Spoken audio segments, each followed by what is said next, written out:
Hey, Undisputed listeners, before we start the show, I wanted to tell you about our brand new Fox Sports app and website, foxsports.com. Reimagined for the modern sports fan. Go ahead, download the new app right now. You don't even have to pause this episode.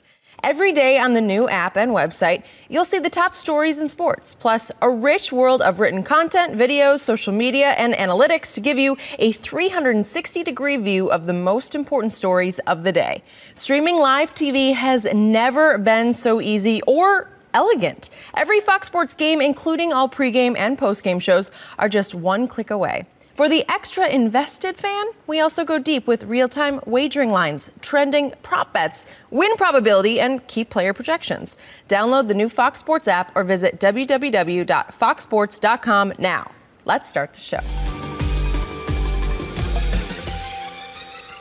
Welcome to the Undisputed podcast. I'm your host, Jenny Taft. This podcast is the full show from today's episode of Undisputed from start to finish. We've got a busy slate, so skip Shannon. Let's get to it.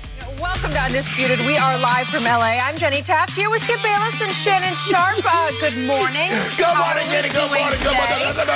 Yeah, baby, look into your camera. Where's your camera? Look into your camera. I am waiting till next year. 3-13. Here we come. Go Cowboys. We're going to get us maybe the third pick in the draft. Hold on. Jenny, what is Skip said yesterday? We about to go on a run. I'm happy. We're going to run right to 3-13. Yeah, Here we go. Skip, how was that watching that last night? It was miserable. It wasn't good. I saw your picture, your hands like this. Skip, this might be a tough day for you. And unfortunately, the Cowboys, they didn't get the memo that the season actually was supposed to start yesterday for the Cowboys. Like Skip had said on the show, they did not get off to a hot start. Dallas was able to move the ball at times against the Baltimore defense, but Zeke was still held under 100 yards rushing with no touchdowns.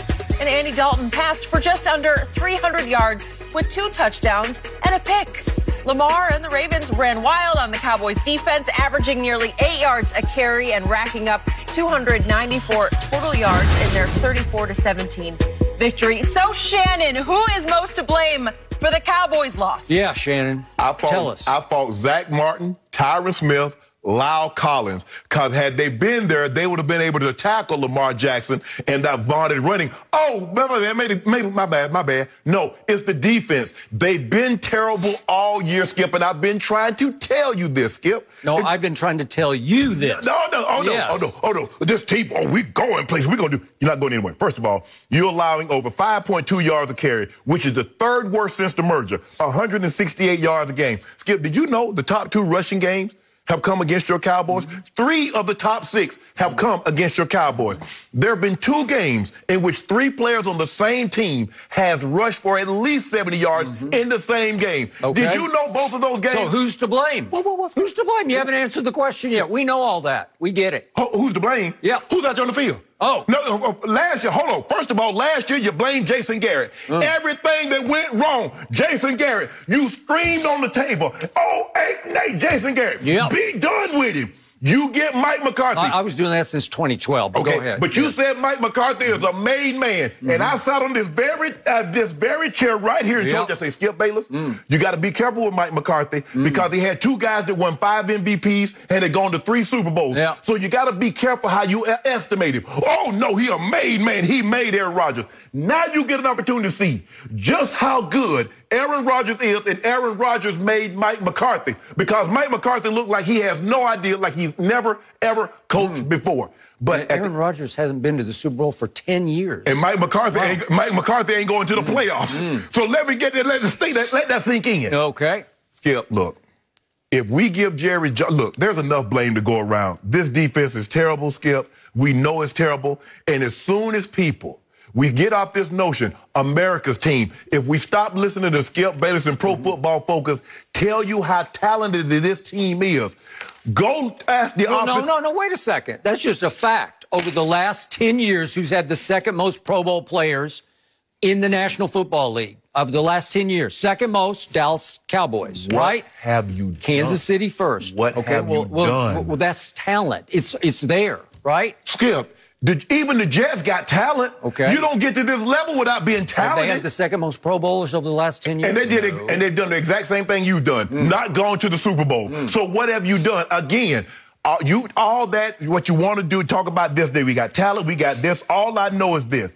is that after that 307-yard rush game against the Browns, this is what DeMarcus Lawrence said. We've got to hold ourselves to a higher standard. We've got to play together as one. And I don't feel like we're holding ourselves accountable, including myself. I call this bleep soft, and we will get better from it. Okay. All right. So who you blaming? You blaming DeMarcus Lawrence? I'm blaming, listen, who put the team together? Oh, you're blaming Jerry Jones? Okay. You give him credit? Jerry says, I want credit when I put this together. I accumulated this. But Skip, look, at some point in time, I'm gonna put the lion's share of the blame on the players. Because I got a few clips I want to show you, Skip. And you keep Skip, Skip, you know I don't even like to do this. You know, this is I wouldn't know because I didn't watch the game. Okay, you didn't watch the game? Yeah. Watch this right here. Now I want you to tell me whose fault is this. It's 4th and 2. It's 4th and 2. I know exactly before I even see it. It's Leighton Vander Esch. He took the bait on a fake on sweep left. Skip. What are you doing? Skip. What are you doing? Look at him. He ran clear to the flank, to the flat. What are you doing? He's out there like a blind dog in a meat house. Yep. Now, they pulled 2 guys that probably weigh between the 2 of them 700 pounds. And you think on 4th and 2, they're going to send a back. They're going to hand the ball to the back with no blockers. Okay, and to his credit, Leighton Vander Esch after the game said that was all on me. Skip, he didn't have to say it. We watching it. Look at this. I know. They pull O. Brown. O. Brown is 6'8", 350. Yep. Where are you going? Where are you going? Oh, that's my fault. Like we didn't know it was your fault. And by the way, the ball fake is to the front. So it's like here, Leighton, see, I'm going to pull it right straight back. It's not even to the side. What about this is the same one, Skip. Yep. He going to talk about, that's my fault. Oh, we know it's your fault. We know that's where you're supposed to be. Well, at least he owned it. I don't know. That might not have been his fault because I don't really know the defense they're supposed to be in. We got any more, Jim? I mean, what we got? Because I want to show Skip that Skip wants to blame Mike Nolan. But Mike Nolan did not. Tell me, is it my turn now? No. Oh, okay. Hold on. So Mike Nolan says, look, normally if they pull 2 guards, those 2 guards are going to take you to the plate. Where's he going? That's not his key. That's not his fake. He took the fake. And that's Mike Nolan's fault. Well, is it my turn? Yeah, it's your turn. Okay, thank you. Are you ready? Go ahead, I'm ready. Thank you very much. Okay, before I launch on this, and I'm going to flat out unleash on this, I'm going to tell you, first of all, who I will not blame for last night, and it starts with the quarterback who played very well. Andy Dalton played well enough to win that football game on the road against a very good defense. No, that's not very good, Skip. They can't rush the passer. Stop it. Andy Dalton, listen, not rushing the passer. My 2 undrafted kids, my bookend tackles, one's a rookie, one's a second-year player, undrafted tackles. They kept Andy Dalton fairly clean. He was finally sacked once in the 4th quarter, and that's it for the whole game.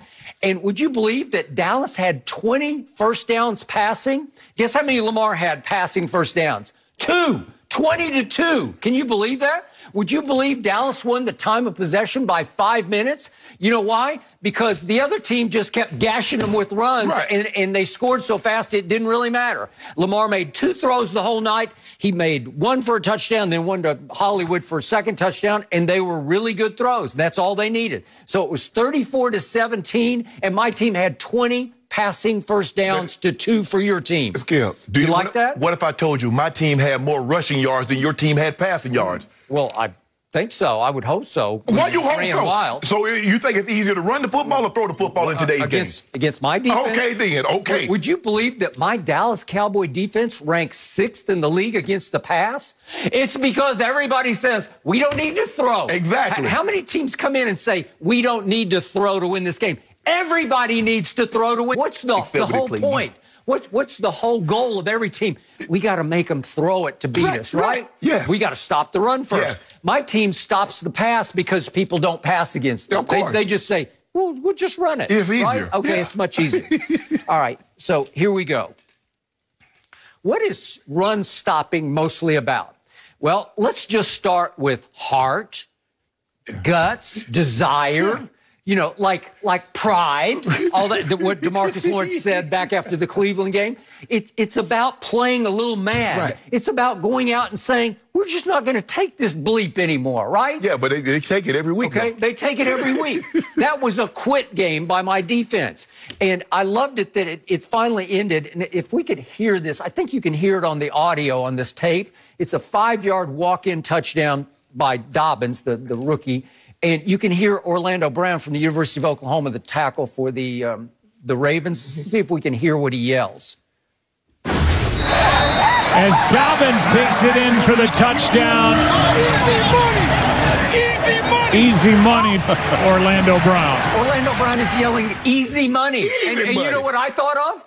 It's not easy money running against Dallas. It's the easy money that DeMarcus Lawrence is earning. He's earning $21 million to make one tackle last night. Did you hear his name called? I did not. No, you did not, because I don't know what he was doing last night. How about Jalen Smith? At least he led the team in tackles. He must have been out of position 15 times last night, chicken with head cut off, just running around crazy.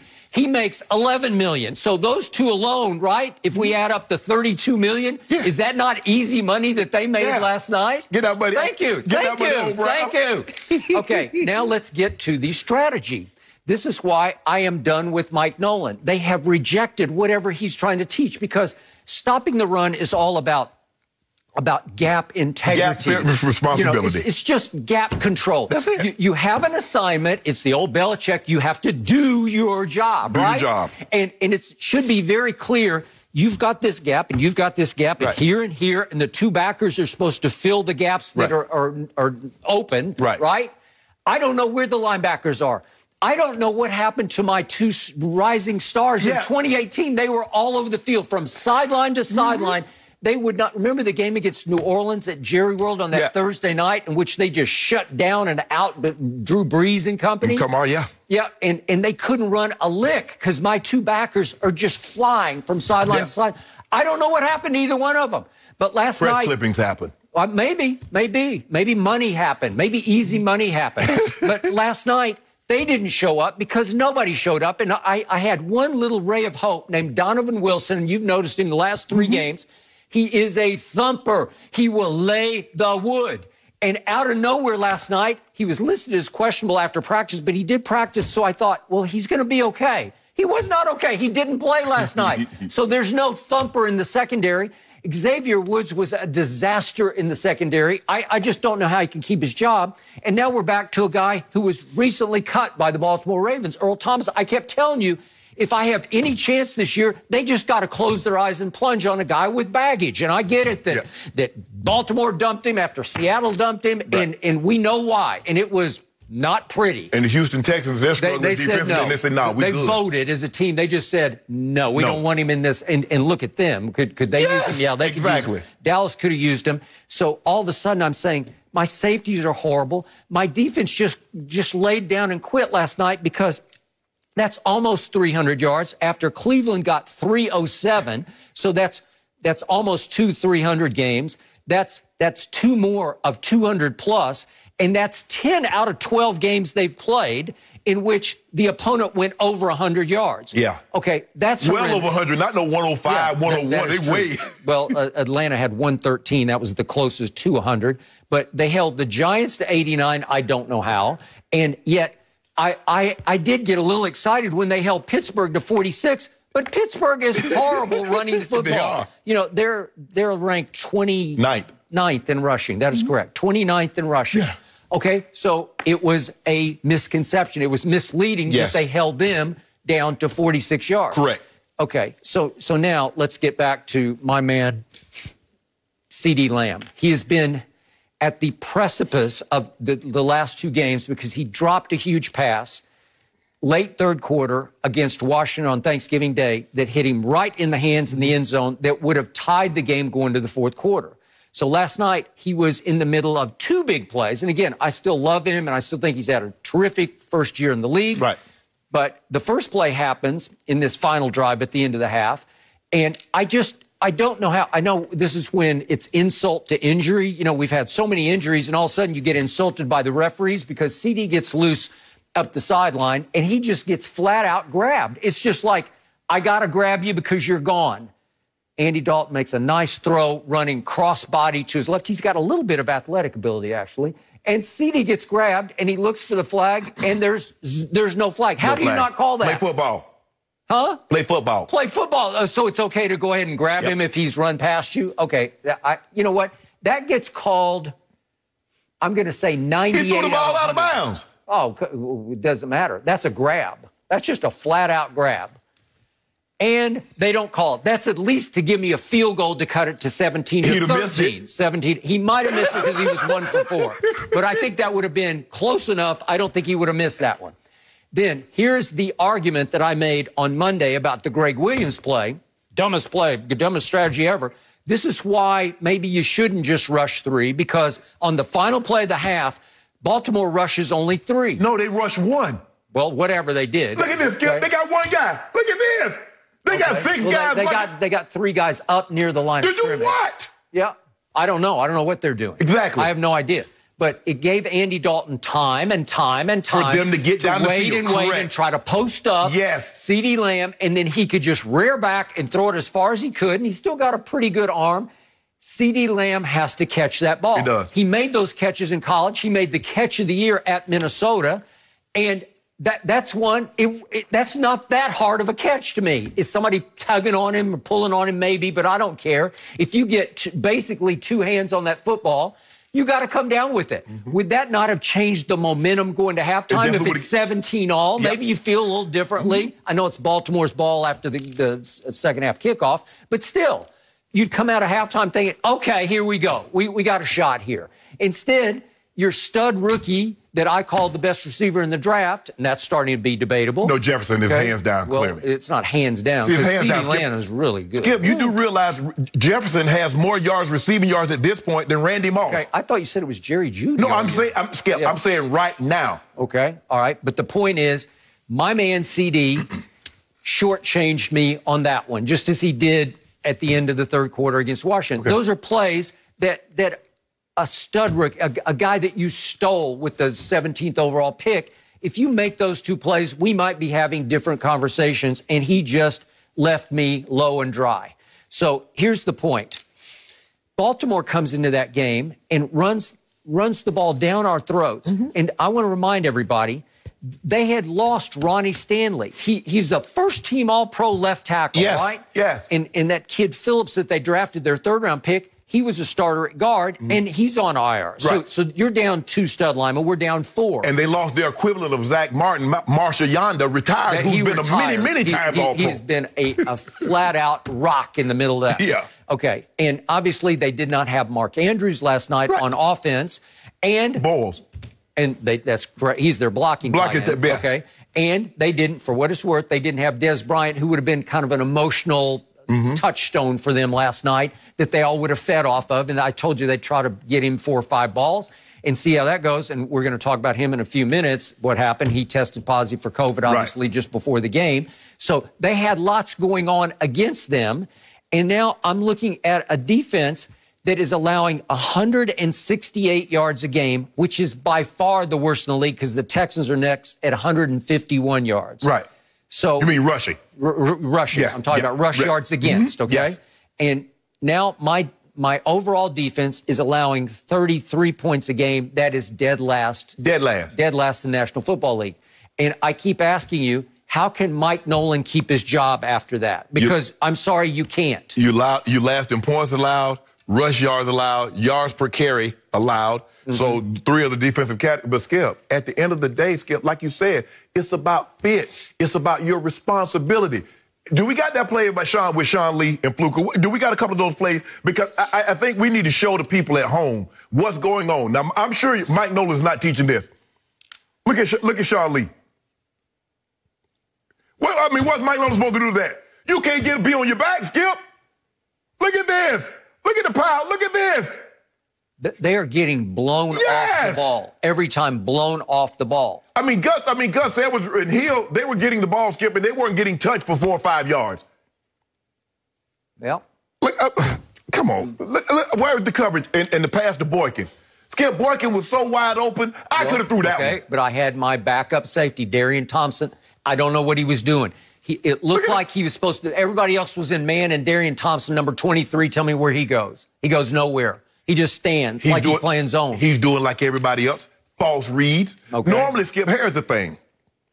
If it's a running play, and the receiver, why would the receiver run by me if it's a running play? Wouldn't he block me if the ball is coming my side? You're like, why is he running past me? Well, let me chase him. Because normally, Skip, look at animals, Skip. When one run, they all take off. They don't look around, well, I wonder why he's running. Well, if you're a defensive back and the receiver come by me and he's running, and that's what, I'm going to follow him, see where he's going. Dude, you think it's a run play, but the receiver run by you, he don't block you. And you don't think anything suspicious about that.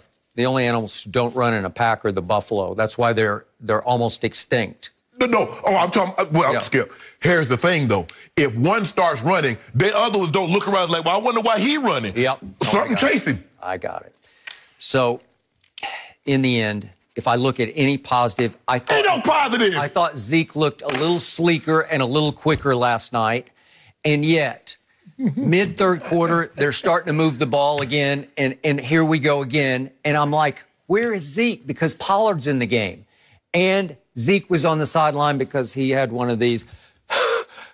What? We're all the way to, we're getting to mid-December here. We've played 12 games, and you're still not in shape enough to go the distance? Really? Skip, I don't really know what they're doing in practice. But obviously, Skip, you're not, because it's the pandemic, but so that means you're going to have to get a lot of conditioning on your own. You're going to have to do things on your own to keep your conditioning up, because a lot of it's meetings and all those things, and, you got to have the mask on, and so you have to, but this is unacceptable. Skip, your defense is bad. Now, last year we blamed Rod Marinelli. We blamed Chris Richard. We blamed Jason Garrett. At some point in time, you're going to run out of coaches to blame, and you're going to have to put the blame on the players on the field. At some point, that's what you're going to have to do now. Okay. You can't keep firing coaches and hiring coaches and firing coaches and hiring coaches because for the most part, those guys were there last year.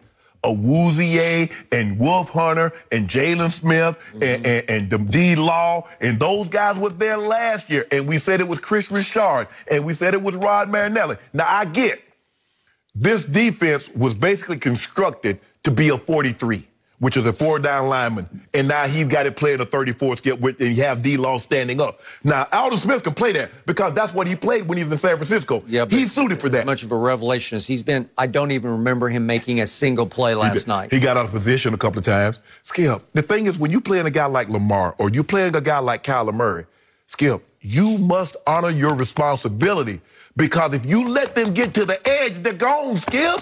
Okay, so I'm going to remind you, Jerry Jones had to cut 8 free agents that he signed because most of those 8 had mutinied against Mike Nolan, and they were responsible for the anonymous quotes that Jane Slater had on NFL.com, NFL Network.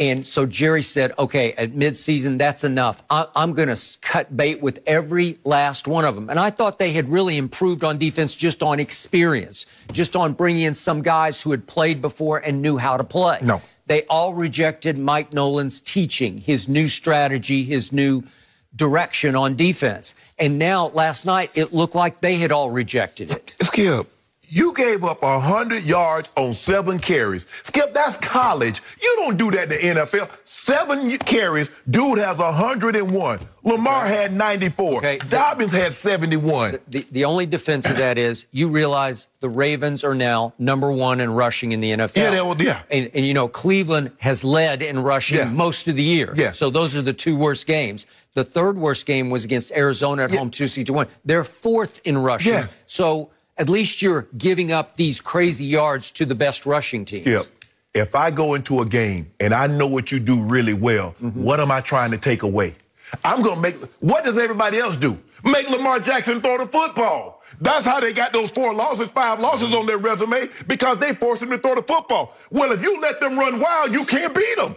And for much of the night last night, Lamar did not look very good to me. No. He threw some mystery passes to me. Well, I think his motion, Skip, because it's too inconsistent. Because you watch him throw the interception, and you see how the ball comes out with the overthrow, and then you watch him wheel and throw the ball to Hollywood Brown, and you're like, well, damn. and then he has Boykin wide open in the end zone, and he skips it to him.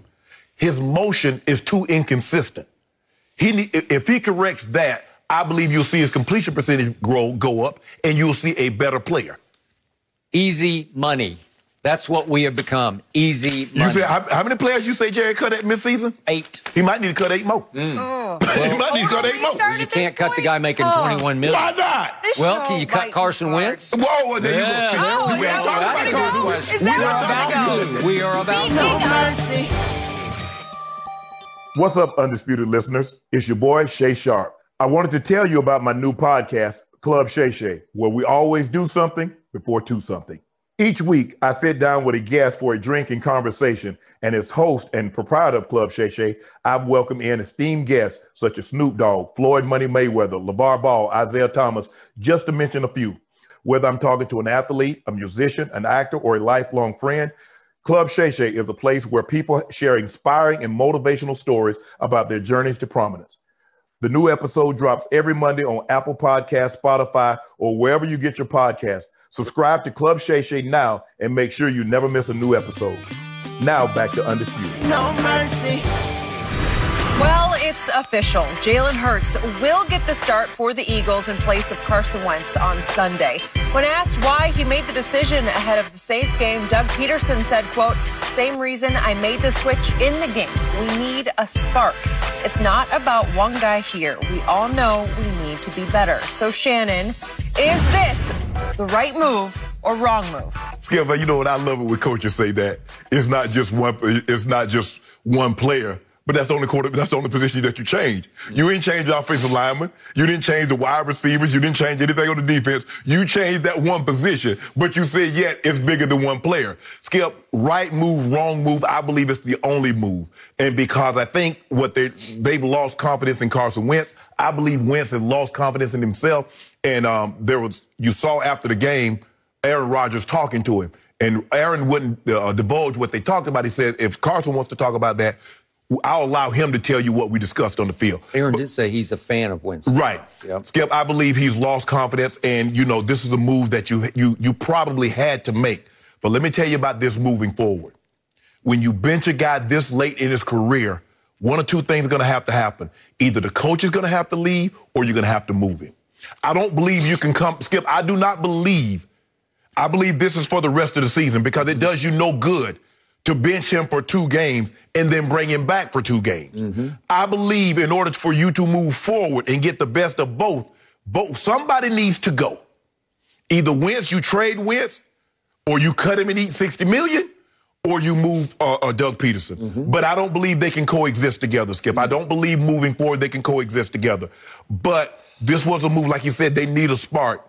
Boy, Jalen Hurts said, I sure wish you would have tried to let this thing spark up against New Orleans, who happens to be right now playing as the best team, one of the best. They're clearly the best team in the NFC, and arguably the second best team in all of football, considering how many games they won consecutive, and their defense has been dominant. Mm-hmm. We don't really talk about defenses a whole lot, Skip, because the offensive have been doing their thing, but New Orleans defense can flat out get after you. And Jalen Hurts is going to have to use those legs to get out of harm's way because they can come get you. Dennis Allen, who's the DC in New Orleans, they can lock you up because you know how they like to play, Skip. They like to play man cover with Marshawn and Jack Rabbit.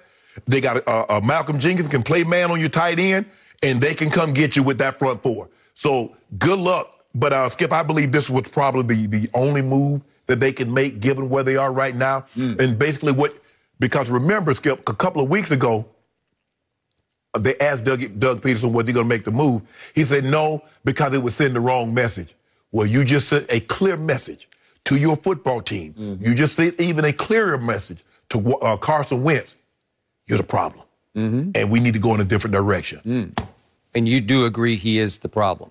He's a part of the problem, but there's a lot of problems going on, from offensive line to skill position. I think Doug Pederson has done this kid a disservice. I think he's called a horrible game this year. Okay, so I dug in on this from Carson Wentz's rookie year on. Not a fan. I don't believe in his ability to play the position at a supremely high, consistent level. I don't think he's consistently accurate enough. I don't think he has the best feel for the game. best thing he does is just sort of take off and try to run through a brick wall. And I'll give him this. He's a big strapping kid at 6'5", maybe 235 or 40. Mm-hmm. If you just look at him in and of himself, he's got a much bigger arm than Jalen Hurts does, and he's a much bigger man than Jalen Hurts is, even though Jalen's 6'1", 225. Right. But I believe, as I said, the day of the draft on that, was it Saturday? Yeah, it would have been on Saturday when he was drafted later in the second round. Mm-hmm. I went on social and said Jalen Hurts will ultimately be a better quarterback than Carson Wentz.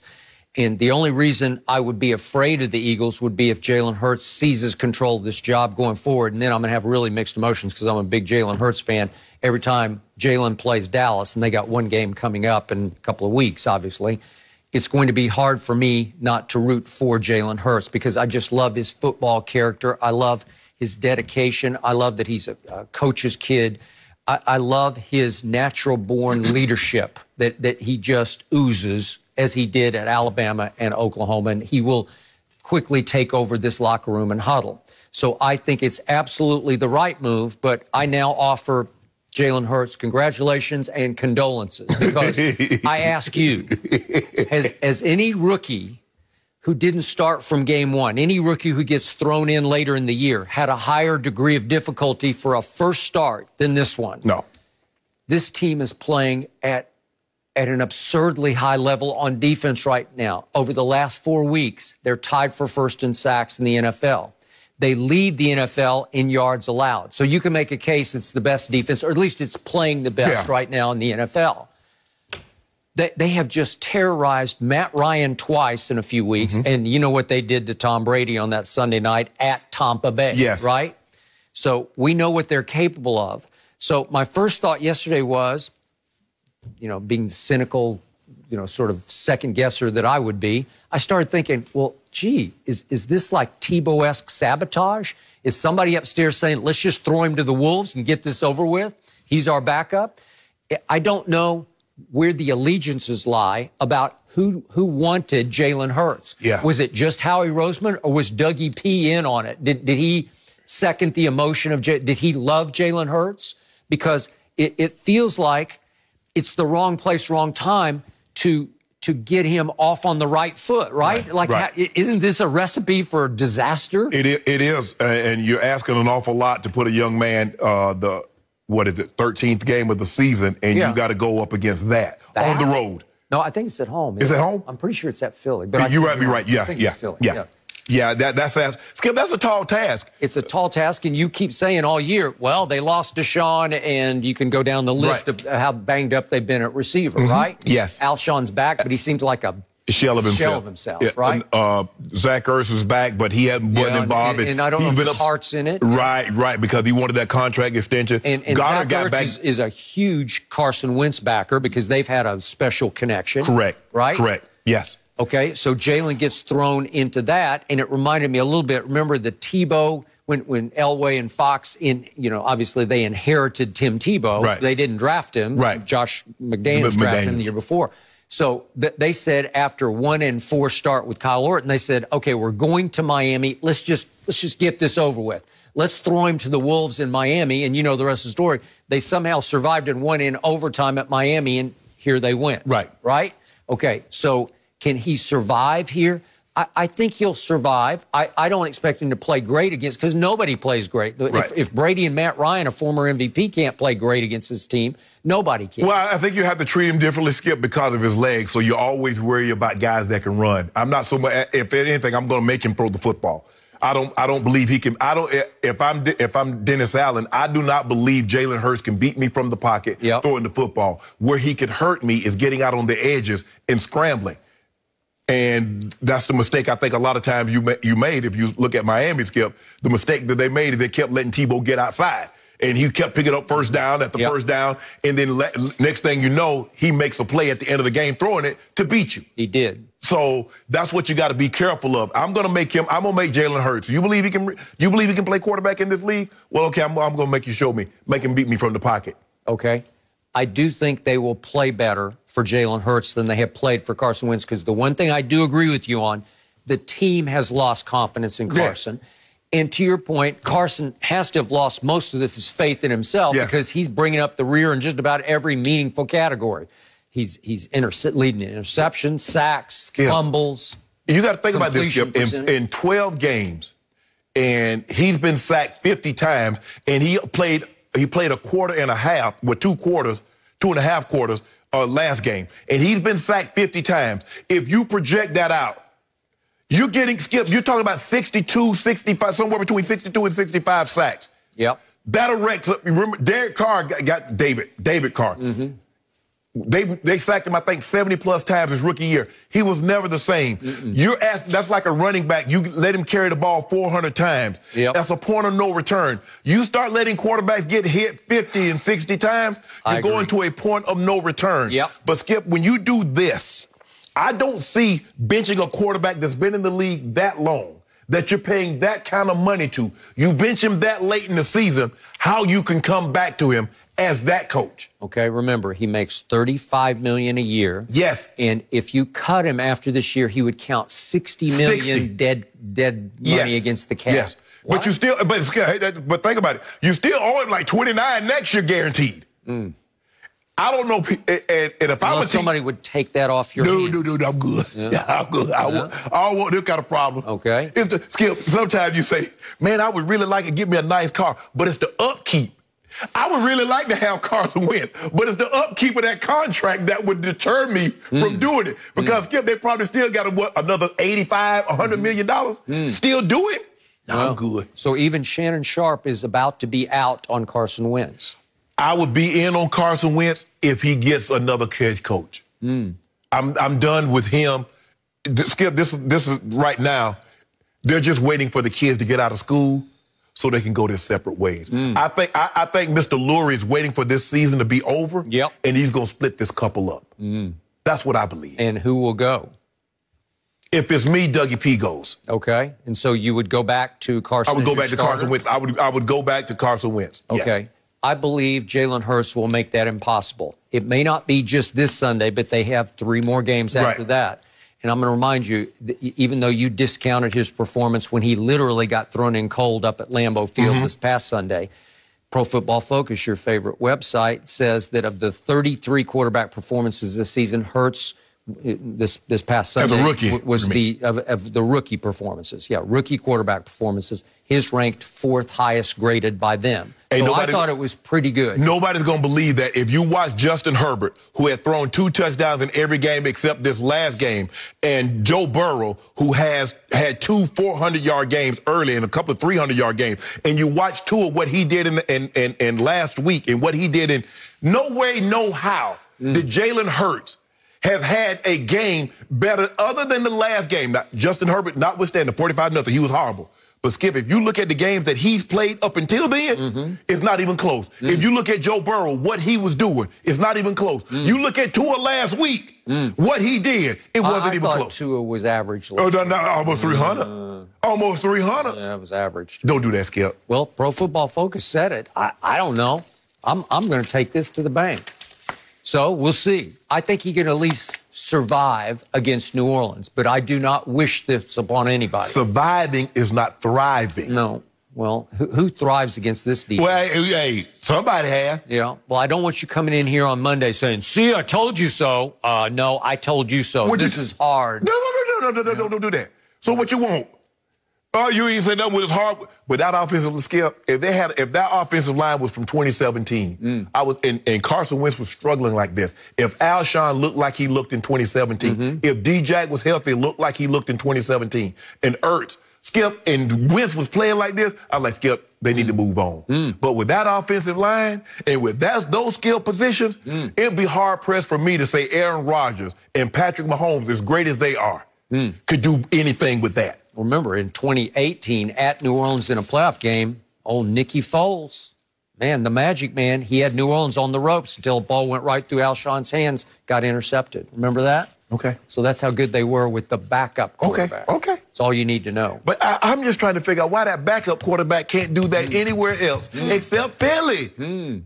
I mean, a tiger is still a tiger, whether he's in India, he's in Siberia, or he's in a zoo in San Diego. He's still a tiger. He will roar. He eats meat. They've changed his diet. Yeah, you don't want to mess with him. Oh, he a vegan tiger now. Guys, I want to switch gears. Unfortunately, Dez Bryant was pulled from pregame warmups last night after his previous COVID test came back inconclusive.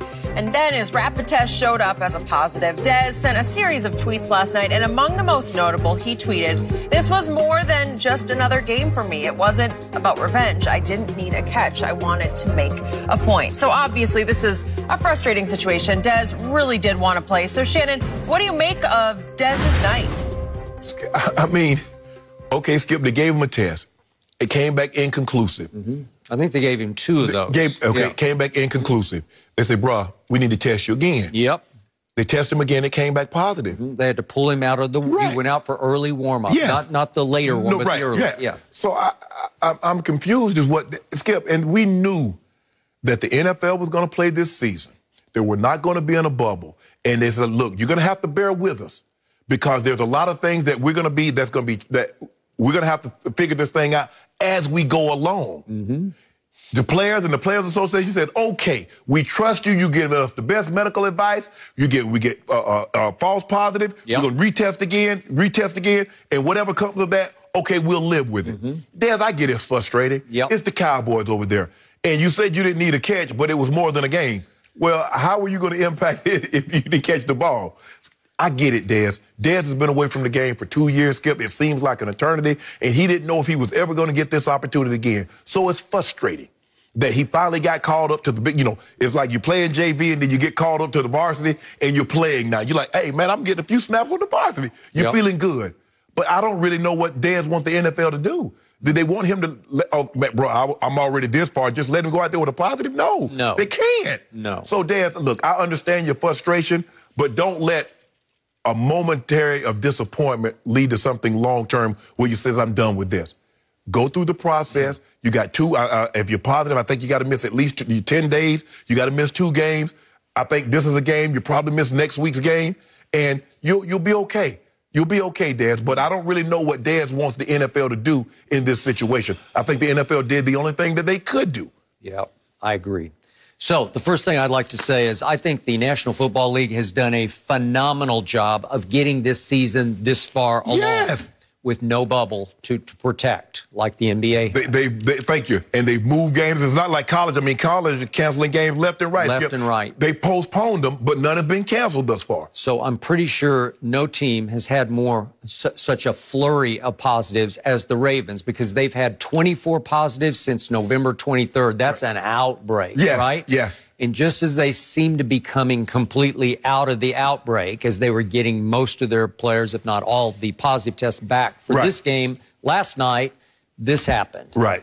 And I do believe what the league said about inconclusive. Right.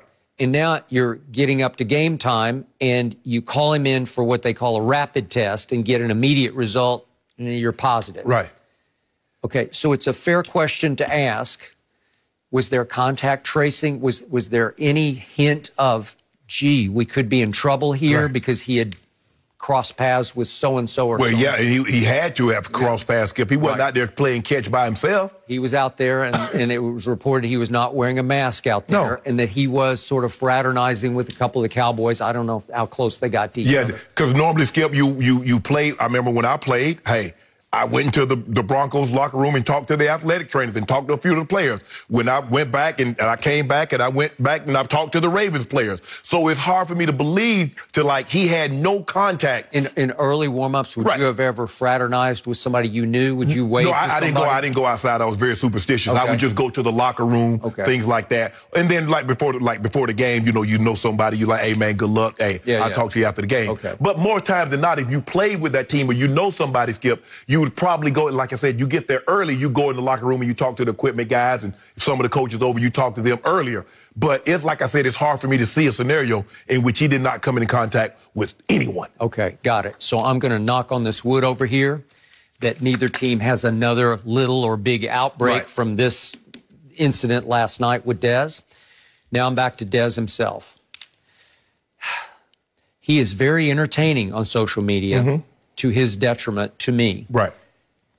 He's on his last legs, so to speak, and he's had nothing but trouble with his legs, obviously. Literally and figuratively. Literally, yep.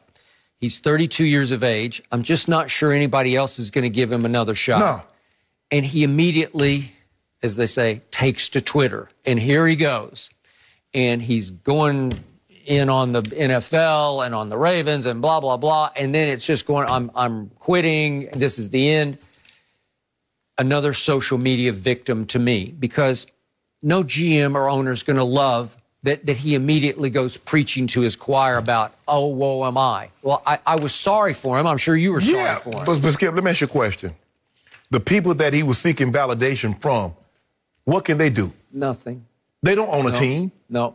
And they're going to tell you what you Yeah, you're right, Dan. That's messed up. NFL, y'all need to stop this. Yep. Bruh, you understood what you were getting in. Yeah. You're trying to do a sport that's not in a bubble. Think about it, Skip. You think about it, they said, okay, in the NBA bubble, Skip, you could only bring 37 people. But they was like, you brought basically the bare essential, and then as you advanced, you brought more and more, and you got up to 37 per team. Yes. Skip, do you realize it's 53 just players alone? 53. And then you figure, Skip, there are more coaches on an NFL team than players on an NBA team. Yeah.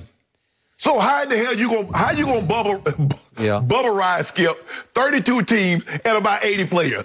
80 players and coaches. And that's not even front office. That's just players and coaches. What about your med staff? What about your equipment crew? Yep. And a number of teams have been pretty clean all the way through. Very impressive. You just gotta hope guys are like, guys, you can't be going to clubs. And you can't be. This is the one time we're asking. We're not trying to tell you about your social life and all this, but we're in uncharted territory. So we're going to ask you to do uncharted things. Bear with us. And you hope your players understand, because the last thing you want, Skip, is that you go into a playoff game, and Lord forbid, Skip, I don't even knock on wood, but somebody of a Mahomes or somebody of a Big Ben gets this. And you got to play this game, because the NFL says we're not moving for competitive balances, only to maintain an outbreak. And you're screwed. Yep, I would agree. So back to Dez, back to the end of the night, him on Twitter. At one point he tweets, "I'm not drunk yet." And then he says later, "If you guys are with me tonight, post your glass of wine." And I saw 11 quick posts of glasses of wine. That's what he should, you know what? I saw him sitting on the bench. He had his phone. Yeah, he did. He should have powered it down and stuck it in his pocket. No, I agree. Nothing good was going to come of that. Because the truth is, Dez Bryant, the beginning of the end of Dez Bryant was the ball that he did catch and score with. And just for old time's sake, can we just see it one more time? Because this was the beginning of the end of Dez Bryant. He caught it. He slammed it on the goal line with his left hand, because he's left-handed like a running back would do. Boom, touchdown. He didn't catch it. It's a touchdown. He ran 1-2 steps with it. That was the best. That's as much of a catch as I've ever seen. That was the best thing that Mike McCarthy has ever done. He challenged that. And after further review, the receiver went to the ground. He did not maintain possession throughout the entirety of the catch. Therefore, it is incomplete green baseball. That's what he said. This was vintage Romo jump ball to Dez, right? Did you not hear what the official said? What did the official say, Skip? Well, one right there raised his arms. Right? You don't know what he's talking about. Well, he's right on top of it. But he ain't got no microphone. He ain't got the white hat on. I listen to the guy with the white hat on. Okay. So, to me, if that's not a touchdown, I will eat Dez's helmet. That's you better get to eating. But the point is, that was the end of 2014. He got his money in the next training camp, as he had earned his money. And then it started to unravel. His body started breaking. Everything started to go. Broken leg, Lis Frank fracture. He had, and then it led all the way to the Achilles tear at New Orleans. When he had a shot with Sean Payton, there was no shot. I think the thing is, Skip, is that Dez was basically a one-trick pony. Yep. I like Dez, and he worked hard, but Skip, all he had was the ability to get 50-50 balls. Yep. He didn't run routes. Nope. So as you age and you no longer have that athleticism, what's your out now? And remember, he had a quarterback who loved to throw and jump balls. The next quarterback, number 4, who came after Romo, did not love throwing and jump balls. And that's the thing, Skip. I was talking to Roy Jones for my podcast. Yeah. He says the thing that's hurting Deontay Wilder is that he's basically a one-trick pony. And the thing is with Fury, Fury can do multiple things. He's a boxer. People look at, he said, people look at Mike Tyson with all that power, but Mike Tyson is actually a very sound boxer. I agree. And so Dez learned how to run out routes and run comebacks and run other things, he could have been, but now all of a sudden, Skip, he doesn't have the athleticism to go up over people. He doesn't have the athleticism to get that 50-50 ball. Now what, Skip, he's 32, Achilles, Liz Frank, a leg, Skip. What is Aaron Rodgers saying? It's not the shoulder, it's your legs. It's your legs. Well, if you're an athlete, it's from waist down. When boxers can't use their legs anymore, they get knocked out.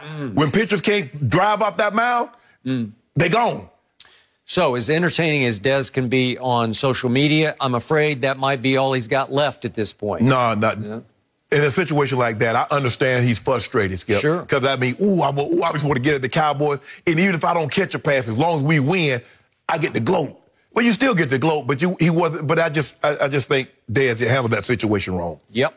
Agreed. It's just so hard. He's always going to wonder, what if, right? Like, it's just a tough position. What if the Ravens hadn't given him an opportunity? And well, at this point. No mercy. Well, the Cowboys are now 3-9 on the season in last place in the NFC East after their 34-17 loss last night to the Ravens. They also allowed over 250 rushing yards for the third time this season and rank dead last against the rush by nearly 20 yards per game. This is not looking good. Shannon, how far away are the Cowboys from being legit contenders? I think they're farther than people want to actually believe or realize. I think they're very far. This defense is terrible. The offensive line isn't getting any younger, Skip, and the injuries are starting to happen with greater regularity, and it's keeping them out. Ty Smith used to miss 1 or 2 games. Now he's missing half the season. Then he missed basically the entire season. You see Zach Martin, Skip, these injuries are starting to come. Skip, they got a lot of tread on that body because they've pounded people for a long period of time. This offensive line, especially with Zach Martin and Tyron Smith, they pounded for DeMarco Murray. They pounded for Zeke Elliott, and they're still pounding. So they got a lot of tread. Lyle Collins, Skip, he had hip surgery. I think he had a torn labrum in his hip, if I'm not mistaken. No, he did. Man, Skip, you can have a torn labrum, Skip, in your hip and things like that. And if you're a normal person walking around, you're fine. But when they ask you to play a professional sport at an extremely high level, I agree. That's something entirely different. I'm with you. Okay, you bring Dak back. You're uncertain. Okay, is Dak, and we're going to have these same questions again next year, Skip, if he doesn't get a long-term contract. What's Jerry thinking? You think Jerry is he going to franchise him again next year? Is he going to let him test the market? What's going on? Zeke, what are you going to do with Zeke? I just think, Skip, when you look at this in its totality and you look at their defense isn't getting better. Every year, Skip, their defense has gotten progressively worse. And I don't know how like you said, they brought 8 new guys in, they released them all. All of them. And even though the ones that they kept is the tried and true, they're not playing well. Jalen Smith, Wolf Hunter, Vander Esch, D-Law, Skip, they're not playing well. They're regressing. The secondary isn't very good. The guy that was playing, I mean, he's basically a feast of famine, Trayvon Diggs. Yep, I agree. He gets you, but you can get him. You could. So, Skip, I think they're farther than people realize because you see, man, you look, they got Zeke, they got this, they got that, but Skip, they're ways away. And I don't like to be the bearer of bad news. That's a lie. I do. I like bearing bad news when it comes to your Cowboy. Y'all are ways away. So this brought to mind as you were speaking an anecdote I remember from my distant past in baseball. Nobody will know who this guy is, but there was a great old baseball manager for the White Sox and then came to the Rangers where I was covering, named Paul Richards. And I once asked him about a young second baseman who they just called up. How far away is he from being a big league second baseman? And he said, from here to Cairo, Egypt. And right now, it feels like my Cowboys are from here to Cairo, Egypt from being a contending team because I agree and then some with every point you just made. This has been, for me, as a lifelong Cowboy fan since age 10, the most tormenting and frustrating season I have ever endured as a Cowboy lover. Disappointing? Huh? Disappointing, too? Well, excruciating. Last night on IG, I listed every one of those. Excruciating, nauseating, disgusting. I thought this team could win the East. I picked this team to win the East, and it looked so good on paper going into this COVID-racked season, obviously without any OTAs or preseason games. And now I step back, and you realize I have been thrust into a position of rooting against my team to lose out. Because right now, I especially need my team to lose this coming Sunday at Cincinnati, because they're in a dead heat with Cincinnati right now for the 3rd pick in the draft. Right now, they're sitting in 4th. But due to a tie, Cincinnati at Philly, remember that? Yeah. They tied. So Cincinnati has a half-game, quote-unquote, lead on us, right? Because of a tie, because they're at 2-9-1. Yeah. We need to lose badly to Cincinnati. So I'm hoping Jerry Jones sees fit to start Ben DiNucci at quarterback at Cincinnati. Basically, the Cowboys are half a game worse than Cleveland. No, Cleveland's a half a game. You mean Cincinnati? Cincinnati. Yeah. How would it go? Okay, they're in the top spot, so you guys are half a game worse. Yes, we're a half a game. So we need to lose to them. I don't think we can catch, obviously, the 0-12 Jets or 1-11 Jacksonville. You know, Gardner Minshew wants to come back and play quarterback and play some Mike Glennon, so could they maybe steal a game here or there? But I don't think we can. I think they got the Ravens. They got the Ravens. They got Tennessee, at Baltimore, Chicago, and then at Indy the last game. Yeah, they're not winning another game. You're probably right, so I'm going to scratch them off. But I would take the 3rd pick in the draft because we desperately need. So what you want to take?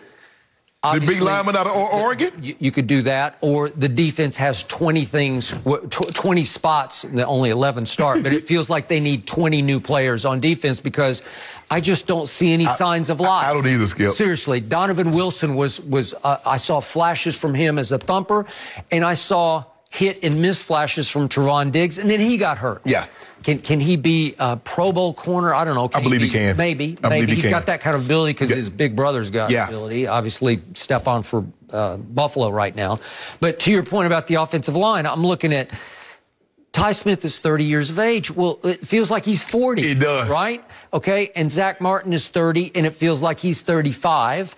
And Lyle Collins is 28, and that injury was serious business because it cost him the whole season. He had serious career-threatening hip surgery, the kind that cost Bo Jackson the rest of his career, right? Okay, so what am I supposed to do with that? Brings me to my quarterback. This is a huge issue facing my team because he's going to want $40+ million, and I'm here to tell you, I'm a big fan, but he ain't worth that because he hasn't shown me enough because he's 6-11 in his last 17 starts. Well, you know you're going to have to give him at least 38 to bring him back. Okay, all right, and you almost, that's like a done deal. You're right. Like you got to just close your eyes. He had a pretty serious injury. It's not that he's that mobile to start with, but could it bother him going forward? It could. So what you going to do with Zeke? Okay. Well, I'm not finished with Dak yet. Okay. He has developed the most dangerous habit of all to me of consistently, hopelessly falling behind, rallying valiantly, only to lose at the buzzer, right? Yeah. A lot of empty calories. Tremendous comebacks. They pulled one miracle off against Atlanta, but how many times this year and all through last year did they fall so far behind a Green Bay at home that they just couldn't get back in the game? They shouldn't have gotten back in the Atlanta game. They didn't get back in the Cleveland. They were down to Cleveland 41-14 in the 4th quarter. And you really and truly, Skip, you guys should be neck and neck with the Jets and Jacksonville for that #1 pick. Because you should have lost to the Giants and you should have lost to Atlanta. Okay. You should have maybe one win. Okay, so everybody says, well, advantage Dak and agent. Well, if they say we want $45 million, what's Jerry supposed to do with that? Where are we going with that? What has he proven to be worth $45 million? I don't know. Not enough. You got a lot of issues, Skip, and it's just not centralized. You got a defensive issue, you got an offensive line issue, but the thing that makes me most happy is that everybody last year came out here week after week. Is Jason Garrett not having them ready to play? When is Mike McCarthy going to have this team ready to play? I don't know, because I saw no signs of life from Mike McCarthy. And the thing that I thought he did best when he was at his best in Green Bay was call plays. And obviously, Kellen Moore has been very good at that here and there. Seen some really good games at Minnesota. Last night, not so much, because they have the least creative running game I've ever seen. What happened down there when they got 1st and goal at the end? They go Zeke, Zeke, Zeke, and they were all just here, here, here. And they lost Did they yards. fool anybody? And they went backwards. And then finally, Amari ran a hellacious great route. Yeah. He just planted and went on Marcus Peters and just made him look pretty silly. Yes. Well, Amari's capable of doing that. So what are my strengths? Amari and Gallup and CD. I do have 3 potential 1,000-yard runners, but my running back, he looked a little better last night. I've seen a couple of blips. I've seen at Minneapolis, at Minnesota, but he has regressed every year in his numbers. They have shown you down, down, down. Is he worth $15 million a year? He is not. So what am I supposed to do with that? You're stuck with that. I'm stuck with a lot of stuff. I keep telling you, the #1 killer of teams' hopes and players' dreams is expectations. Is that you had expectations for this team? Is that they're the Dallas Cowboys? I wasn't alone in it. That's my point. Y'all had these lofty expectations. Well, y'all are a lot of media people. Now, guess who did? Well, you just hate them. No, Skip. Are you ever going to pick them? Whoa, Skip. I say you might do 500. Now I didn't think you're gonna be this. Well, I didn't think. Well, nobody thought Dak was gonna get hurt. But Skip, your defense is even worse than I previously thought they would be. I'm not gonna lie, Skip. I thought they would be bad. Like Skip, they still bad. But I didn't think they'd be this bad. At some point in time, Skip, you was like, you know what? They're not finna just run. Y'all not just Skip. Do you know what it's like? Any defensive player would tell you when someone just lines up and run the ball on you, that is so disrespectful. Totally. Agreed. And it's like, man, y'all just punking up. That's what O said when he said, this is easy money. Totally agree. Easy money. It's the end of pride in Dallas. Remember, I grew up rooting for a defense called Doomsday. Do you remember this? I do remember. Doomsday defense. Well, now we're just doomed. And after last night, I don't see a way out. And I don't miss Jason Garrett, but I do miss that he was every other year Jason. Because remember, 2014, win the division. 2016, win the division. 2018. And I 2020 was going to be your year.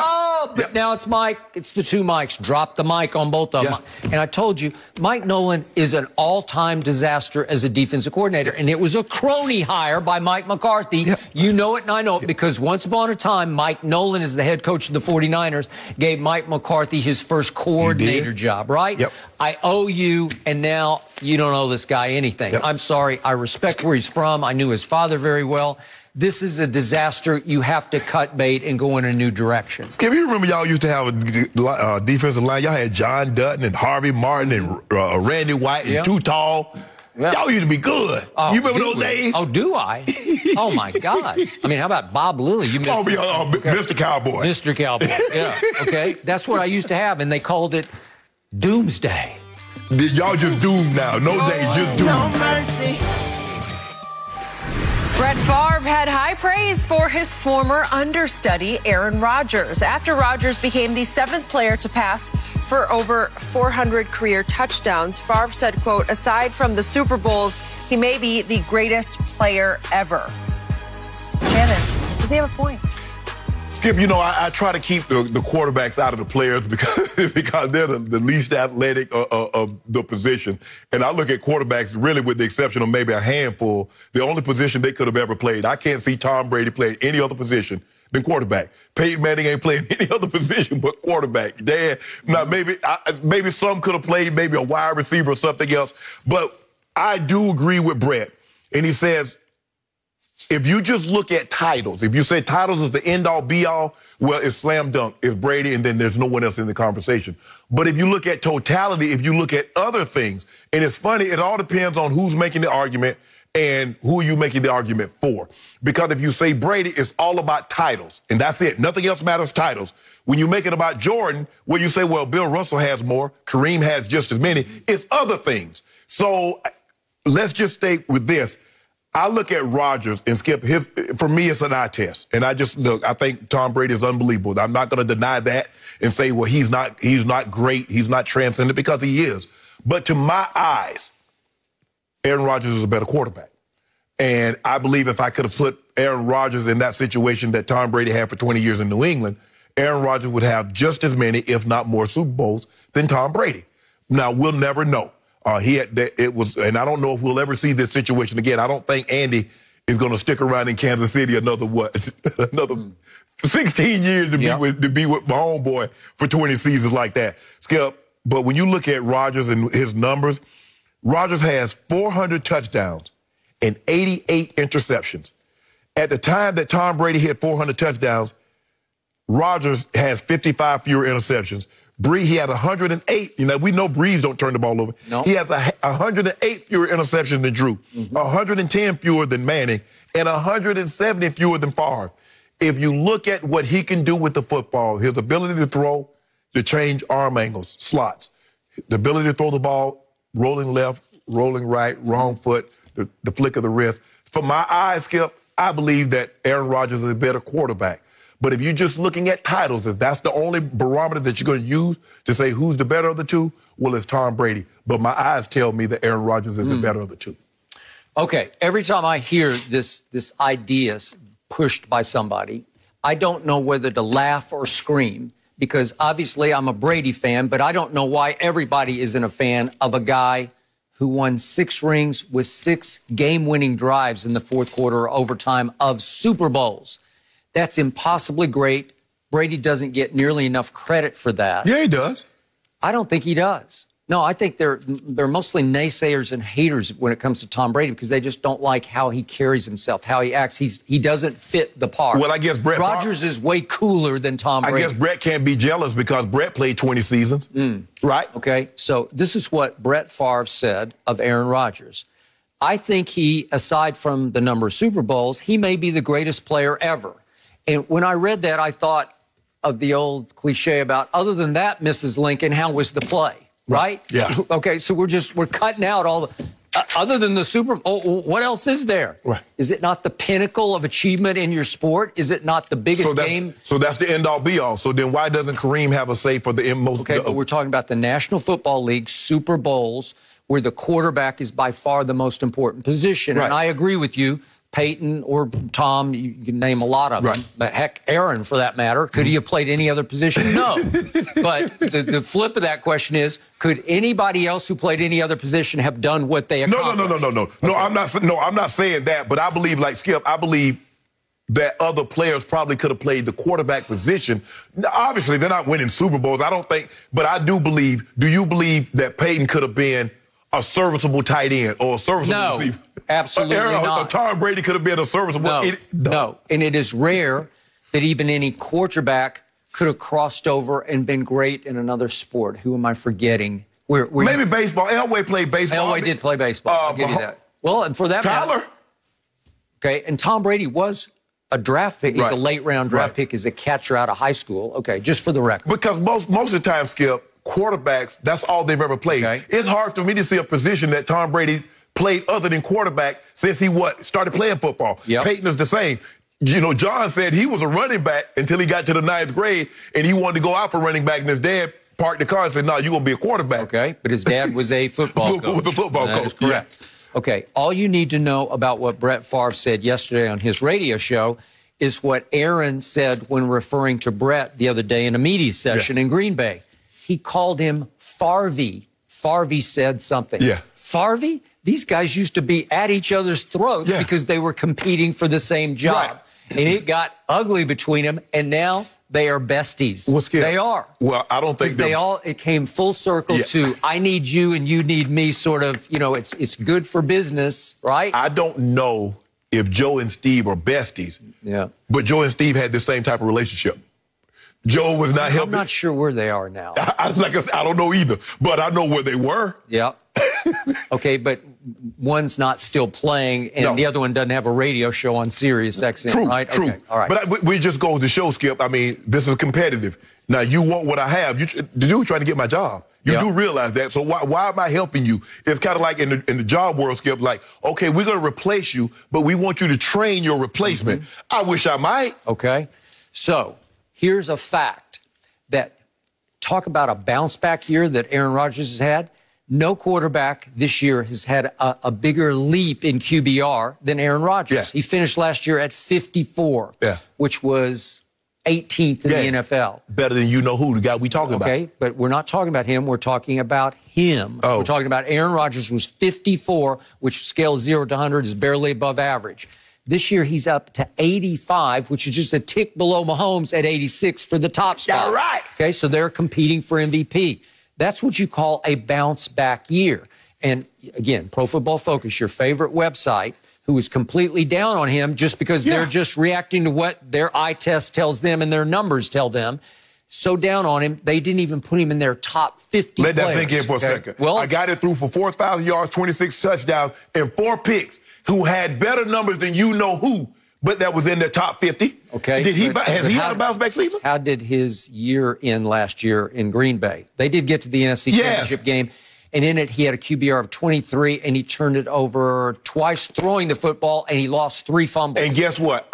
He fumbled 3 times. I know a guy that had a worse QBR than that in his last home game, and he threw a pick 6, and he started the season. Why do you have to keep changing the subject? Because we're talking about him. We're talking about Brady, are we not? Because pro football, no, we're talking about this guy right now. We're talking about the leap from last year. It got so bad that Pro Football Focus said that Rodgers has become more evidently part of the problem in Green Bay, and his own team spent the offseason laying plans to minimize his role in 2020 and replace him beyond that because they drafted Jordan Love late in the first round. So what did Pro Football Focus say about the New England Patriots moving on from Tom Brady? Did they write that?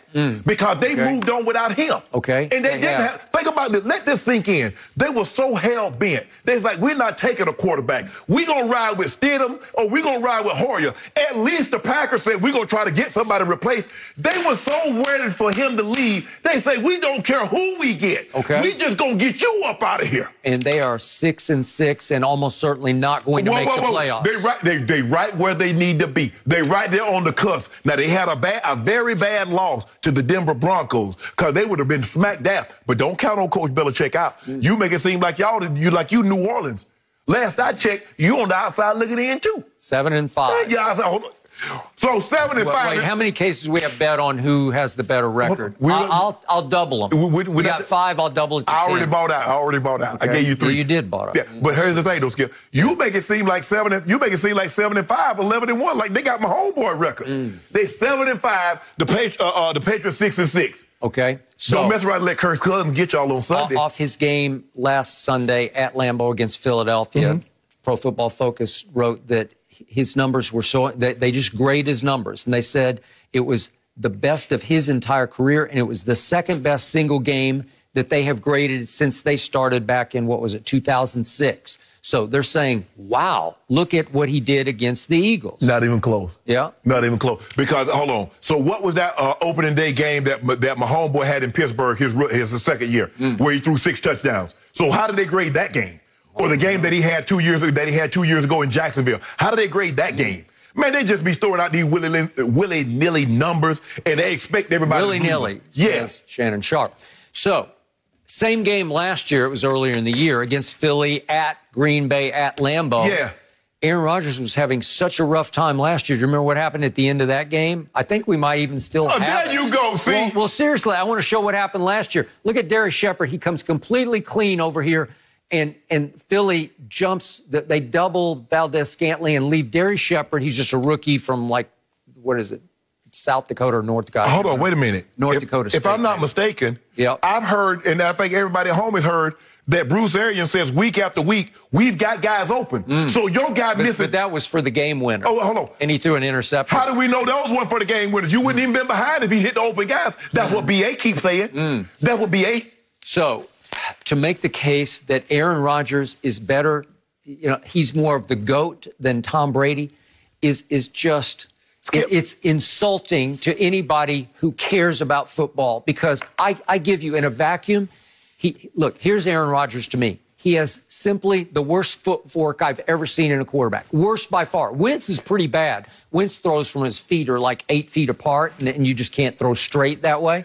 But Aaron Rodgers' feet are all over the place, but he's got the golden arm that can make up for it, and I buy that.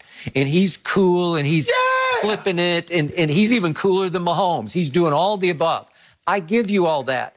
But if you look at what Tom Brady did in AFC Championship game, fourth quarters, against Jacksonville and at Kansas City in overtime, and then you lay on top of it 6 Super Bowls with game-winning drives. And it should have been a 7th against Eli in the first Eli, and it should have been an 8th ring when he threw for 505 record playoff yards against Philadelphia, and Belichick's defense gave up 41. Well, look what Coach Belichick's doing right now. This might, everybody keep talking about this guy deserves Coach of the Year, that guy deserves Coach of the Year. What about old Hoodie? What about old Subway? What about Subway Bill? 500. I call him Subway Bill. No, I call him Coach Subway. Yeah, that's right. Yeah. So he needs to get some credit. He's 500, and he's about to go a game below 500. You want to put some dew on that? Oh, you taking Buffalo, huh? No, I got the Rams. It's Thursday night. Oh, yeah, they play tomorrow night. Yeah. No. Hold on. Okay, I got to worry. You better worry about my first cousin. You better worry about my first cousin. Change the subject to Tom Brady. All I'm saying is, Skip, is that, so did your guy have a bounce back? Is your guy bounce back from last year? Because last year he was 19th in QBR. He was behind Aaron Rodgers in every statistical category. Okay, all I know about Aaron Rodgers, it's been 10 years since he went to and won his one and only Super Bowl, and since then he's 6-7 in the postseason. Look at his coach. 6-7. I tell you what, Skip. Look at his coach. Nice. Look at his coach record right now. And look at Tom Brady's coach's record right now, ex-coach. That's all you got to do. Coaching matters. Coaching matters. Oh, 500 bill. Don't do that, Skip. No mercy. Well, Dallas was able to move the ball at times against the Baltimore defense, but Zeke was still held under 100 yards rushing with no touchdowns. And Andy Dalton passed for just under 300 yards with 2 touchdowns and a pick. Lamar and the Ravens ran wild. The Cowboys defense averaging nearly 8 yards a carry and racking up 294 total yards in their 34-17 victory. We're now joined by former Cowboys cornerback Orlando Scandrick. I have a feeling he's going to have plenty to say today. Orlando, who is most to blame for the Cowboys' loss? The Cowboys are one of the most terrible. They're terribly coached. It's pathetic on coaching. I came up and I said this, and Shannon, you was all over me when I said this at the beginning of the season, but they're atrocious coaching. I'm going to start on the defensive side of the ball because when I have respect for Lamar Jackson has a long way to go as a passer. When he plays Dallas, you see guys running wide open. You see him running wide open. And then it goes back to the nepotism hire of Mike Nolan. Mike Nolan 6 years ago was a coordinator at the Atlanta Falcons. He finished, let me look at my notes, he finished 28th one year, 29th. 6 years later, he's the coordinator, the nepotism hire of the Dallas Cowboys. And I don't even know what we're going to call their ranking horrible. And then it goes to Mike McCarthy. You look at a coach who I respect really well. You look at Bill Belichick. You look at Sean Payton, a guy who I think is one of the best coaches in the National Football League. Sean Payton over the last 2 years is 8-0 without his starting quarterback. McCarthy's last year in Green Bay, 2-5 without Aaron Rodgers. McCarthy this year without Dak Prescott, 1-8, I believe. So you say it's terrible coaching. So what was the problem? Let me ask you a question. So what was the problem last year? It was Jason Garrett, Rod Marinelli, and Chris Richard. They're gone. Those players are still there. So always kept a competitive team. This team is not competitive. At this point, you're just looking at it from betting standpoint. Are they going to cover? Are they not? Which team's going to show up? It's no reason that on a 4th and 2, Lamar Jackson should run for a 40-plus yard touchdown. So that's also no reason why Lamar Jackson. Oh, let me get this right now. So you going to put that on Mike Nolan, that went with false keys. They pulled 700 pounds of offensive linemen, and he going to take a running back that's unprotected. So you believe they're going to hand the ball to a running back on 4th and 2 with no blockers? They pull the backside. I'm gonna ask you a question. Do you think that they practice these looks during the week? It look like to me they don't practice anything. Yes or no? Thank you. No? You think they practice these looks during the week? Yes or no? It's a yes or no question. Yes. Do you think that Mike Nolan drilled something to put them in position? Man. I still don't think Leighton Van Der Esch makes that play if it's him. All he got to do is just skate right now. He makes this play. He's like a blind dog in a meat house. He knows someone has the ball. He just doesn't know who. What kind of car you drive? That BMW, that nice yes. 750? You could have drove that thing through there. But here's the thing. And look at Van Der Esch. Lamar Jackson finna come hug him. Lamar Jackson finna come jump in his arms. He's like, oh, you don't want to be? Okay, well, I'm just going to go and run a touchdown then. And what we showed in the lead-in. Can we pull up the other clip of the guy running the deep over route? Yeah, oh, yeah. But here's the thing. Okay, I'm going to sum it up in the last 4 minutes of the game. Dallas scores. You know Baltimore Ravens is not going to put the ball in the air. And in 5 plays, they got the ball in the end zone. But I just watched you on here say, oh, DeMarcus Lawrence he earning his keep. Oh, I didn't say that. And they made you absolutely did. Hold on. DeMarcus Lawrence is turning back into himself. You said that 2 weeks ago. Yeah, 2 weeks. Hold on. No, we update our resume. You know how this goes. You don't get to say, well, I played good last week, I can take this week off. Oh, no, bro. This is my thing. I don't hire coaches and I didn't fire Jason Garrett to regress. So in other words, so the players get no blame here. I never said that the players get no blame. I said they're terribly coached. That's why Dan Quinn was fired. So let me ask you a question. That's why Greg Williams was fired. Let me turn it over to Skip. So if they bring in a new coordinator and you don't see any improvement, then what? But you asked me if questions. That's you said they terrible. Hold on. You said they need to get. You said last year they needed a new coach. We'd all be drunk. You said last year they needed a new coach. They got a whole new staff, and now it's still the coaching. It wasn't the right staff. See, there you go again. The players are the same. Coach is Shane. Right. Go ahead, take it away, Skip. All right. First of all, I do agree with Orlando. It's not so much nepotism, it's a cronyism hire that Mike McCarthy brought Mike Nolan out of mothballs because he owed him. Because once upon a time, Mike Nolan, as head coach of the 49ers, gave Mike McCarthy his first coordinator job in San Francisco, which led quickly to him getting hired as the head coach in Green Bay. Correct. I got to take care of my guy. Well, your guy is not taking care of Cowboy Nation or the Cowboy defense because he's been an unmitigated disaster from start to finish. They have given up 307 yards rushing to Cleveland, 294 last night to the Ravens. It seemed like 494, 261 to Arizona at home, 208 to Washington, and 182 to Washington, your arch rival within the division. And for me, last night, looked like one big quit on the part of the Cowboy defense because, Orlando, you played defense at a very high level in this league. What is run stopping about in the end? What's that? It's the attitude. You got to have attitude. Thank you. And Shannon, you didn't been on teams where you looking and you thinking offensive coordinator called this play in and he know this play not gonna work. It didn't work in practice. Mm-hmm. It didn't work against the scout teamers. Why are you calling this?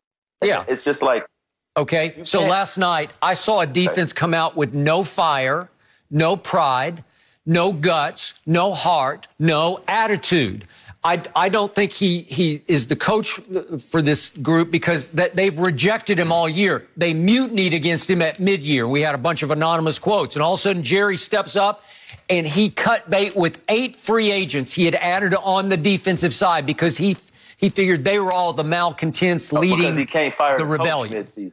Yeah. Can't fire the coach mid-season. Okay. Well, I think it's about time to fire him now because he just didn't work. For whatever reason, they have rejected his scheme and his teaching. Well, it looked like they rejected Mike McCarthy, too, because remember last year, Jason Garrett couldn't get them to come out and play early on. Okay, they still fall behind. With a new coach, a guy that's a made man, Mike McCarthy has a Super Bowl ring. Okay, last year, Rod Marinelli, Chris Richard, they can't get these guys motivated to play. We get a new coaching staff. At some point in time, at the end of the day, players got to accept responsibility also. Yes, it's nice to be put in a scheme, but at some point in time, running ain't about scheme. Running is about, you know what? I refuse to let you get 300. I refuse to let you get 290. Correct. I refuse to let you get 280. I agree. Absolutely. But Shannon, let me ask you a question. Yes. Why is Eric Bieniemy getting mentions to become a head coach? Because he's part of orchestrating a good offense, right? Yes. Why is Robert Saleh getting mentions and getting pushed to become a head coach? Yes. Because he's running a good defense, right?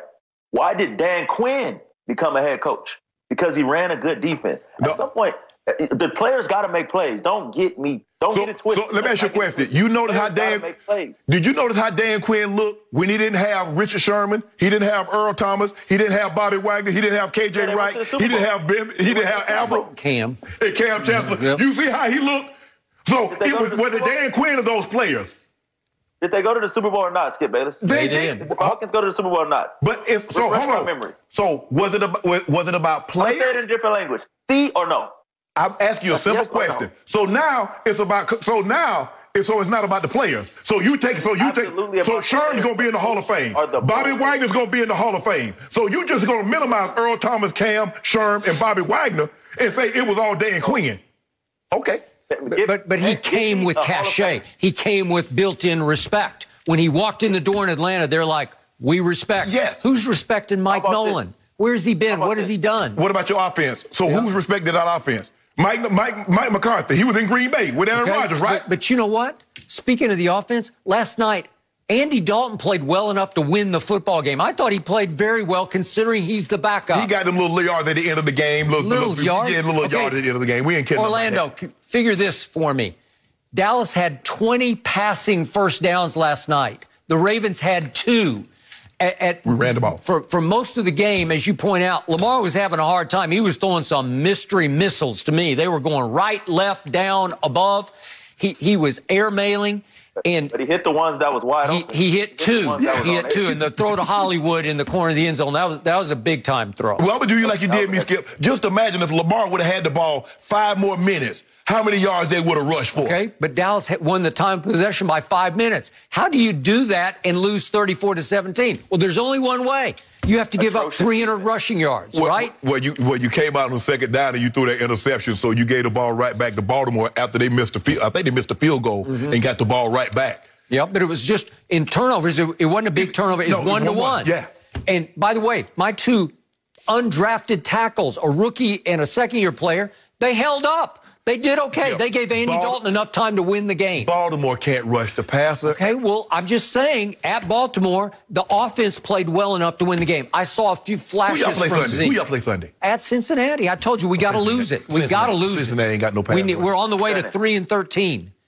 Shannon. Yes. Since you love Mike Nolan so much. No, send Elway a nice note, because Vic Fangio on his way up out of there. Send Elway a nice note and recommend Mike Nolan go coach the Denver Broncos. No, I agree. He ain't gonna be no head coach. Those days are over. Orlando. Well, make him a defensive coordinator then. Shots fired. No mercy.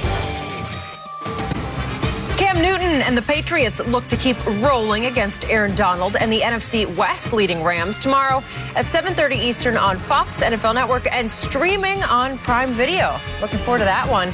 And guys, it is now official. Jalen Hurts will get the start for the Eagles in place of Carson Wentz on Sunday. When asked why he made the decision ahead of the Saints game, Doug Pederson said, quote, "Same reason I made the switch in the game. We need a spark. It's not about one guy here. We all know we need to be better." Orlando Scandrick is still with us. And Orlando, you played with Carson Wentz. Is it fair to bench him now? Oh, I'm so tired of talking about this guy. Sure. I mean, they're bad. You don't have a choice at this point, but Doug knows he's on borrowed time. So, Howie, you wanted to draft this guy? You want to draft him? Let's play him. Let's see. There's a reason why he didn't play. I think Jalen's going to, be a great player in this league, but at the end of the day, you have to build an offense around him to make him successful. If you even go all the way back to Alabama changed their whole style of play when Jalen Hurts was in there and when Tua was in there. They went from a power running team to spreading it out a little bit to more of a quarterback run team. You got 4 games left. I don't think that's possible. The Eagles got problems all over the board. Doug's on borrowed time. Why not? It can't hurt. So real quick before Shannon goes, are you saying that Doug Pederson made this move out of spite? Like he's saying, okay, Howie, I'll give you what you want, albeit against the New Orleans Saints, the best defense in pro football lately? In that organization, it's Jeffrey Lurie and Howie. There's really no space in between them. Howie's a football guy. Jeffrey Lurie's the owner.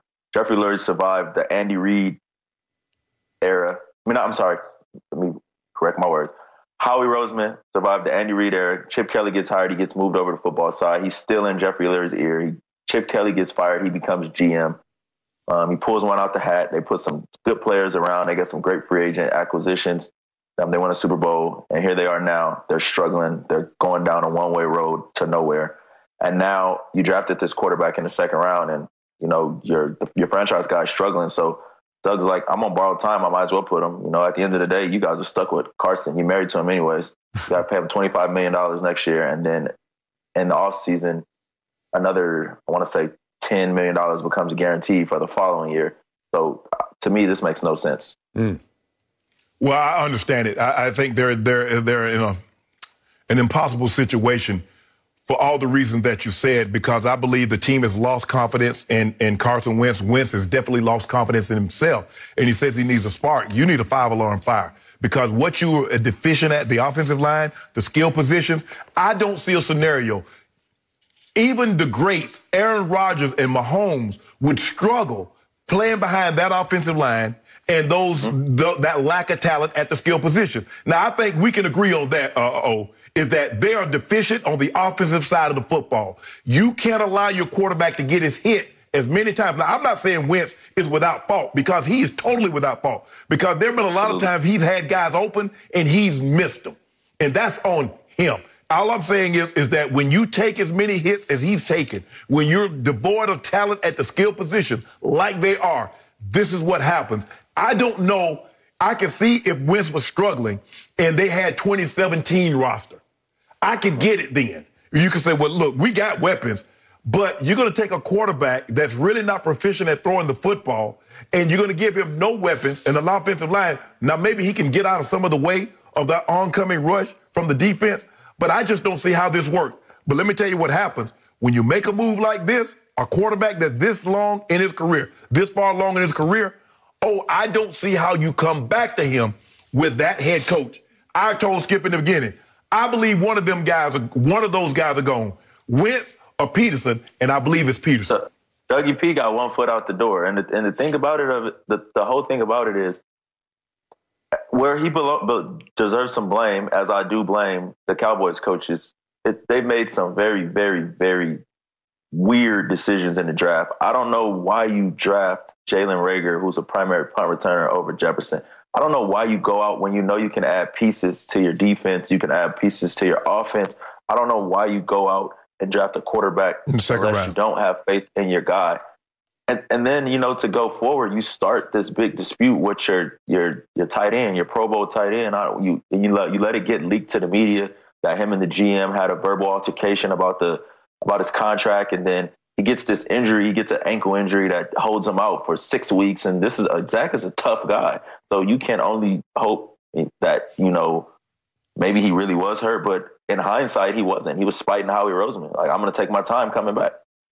Okay, I'm going to rise above all this, and I'm going to say what I've said from the start. I've never been sold on Carson Wentz as a franchise quarterback. I am sold on Jalen Hurts. The day he was drafted, I went on social on that Saturday. He will ultimately be better than Carson Wentz. He's a better natural-born leader than Carson. I know you're around Carson a little bit because you played for a while in Philadelphia. But Jalen Hurts is a playmaker, and he will make you miss. He can run the football. He's deceptively quick and fast and strong, but he can throw it too. He threw 32 touchdown passes for Oklahoma last year and ran for 20.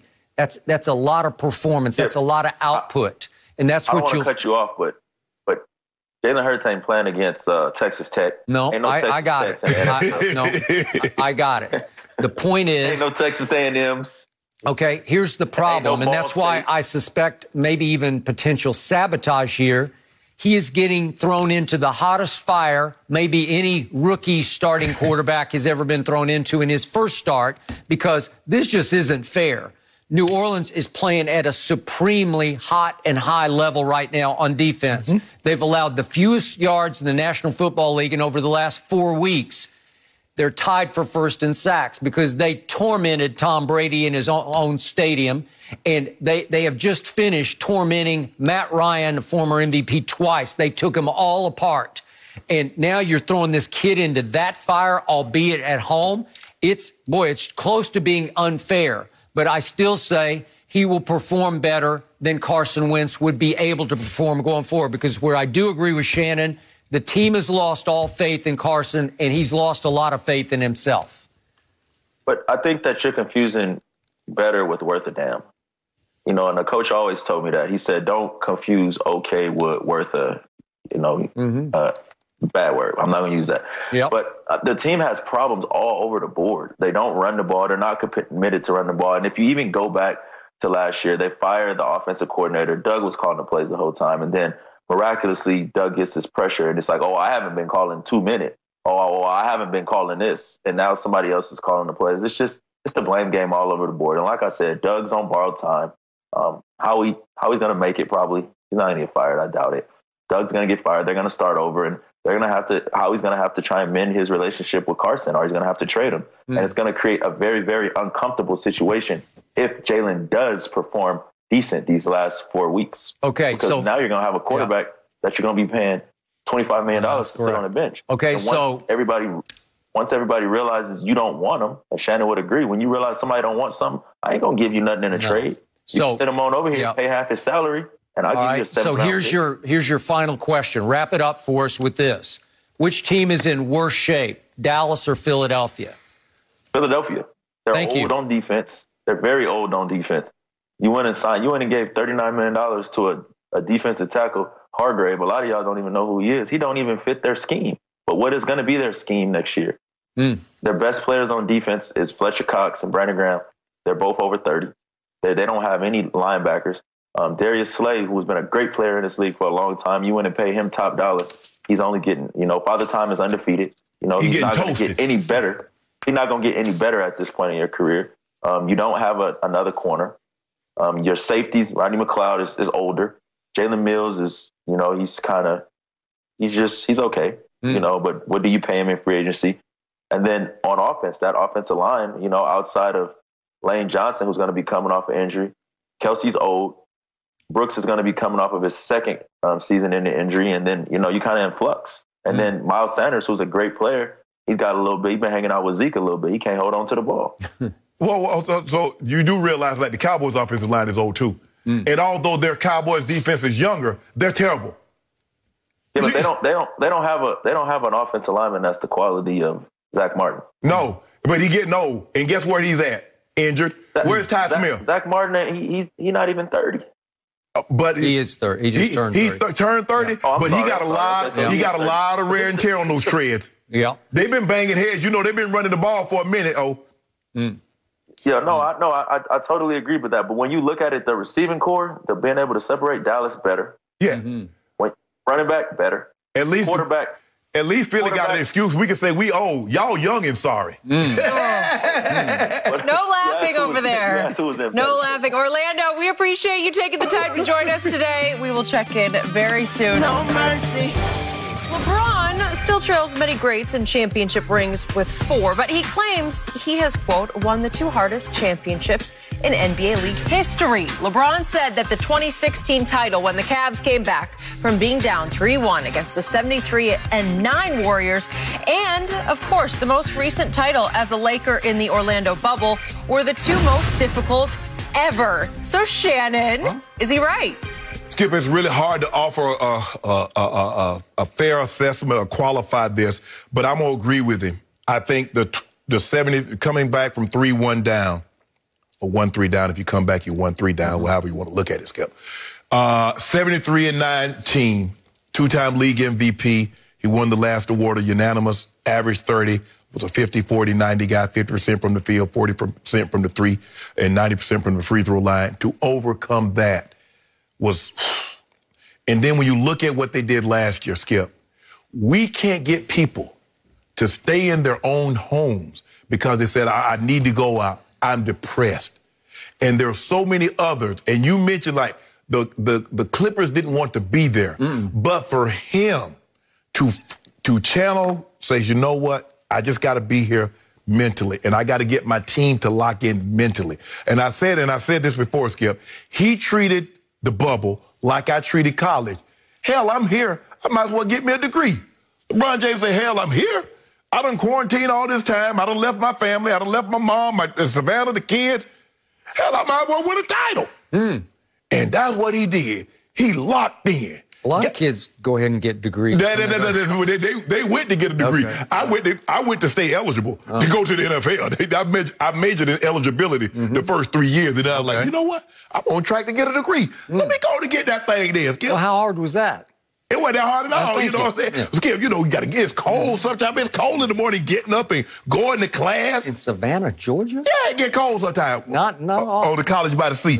But you know what, Skip? I agree. I mean, you know how it is, Skip. And you said before when you was locked in and you didn't know what was going to go on with the show and the quarantine, and you got like, whoo, it's tough. Now imagine being GOAT James and you quarantine. Not only got you stay focused, but you got to try to win a title because people like you, he's never going to get an easier chance. The title was right there for him. It was served up. Yep, it was. He got it.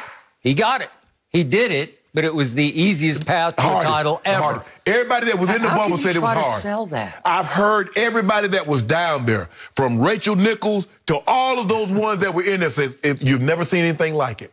You've never seen anything like it. Yeah, and I don't think Rachel played in any of those games. I might have missed it, but I don't know. No, see, there you go, Skip. Okay. She said it was tough. Okay, I got it. And I'm sure it was, because it was a long time. And obviously for the team that won it, it was a really long time. Yeah, but they got that in July all the way to October? Yeah, but they got treated like kings. And Skip, you treated like a king in your own home. Well, you get to go and come. Yeah, okay.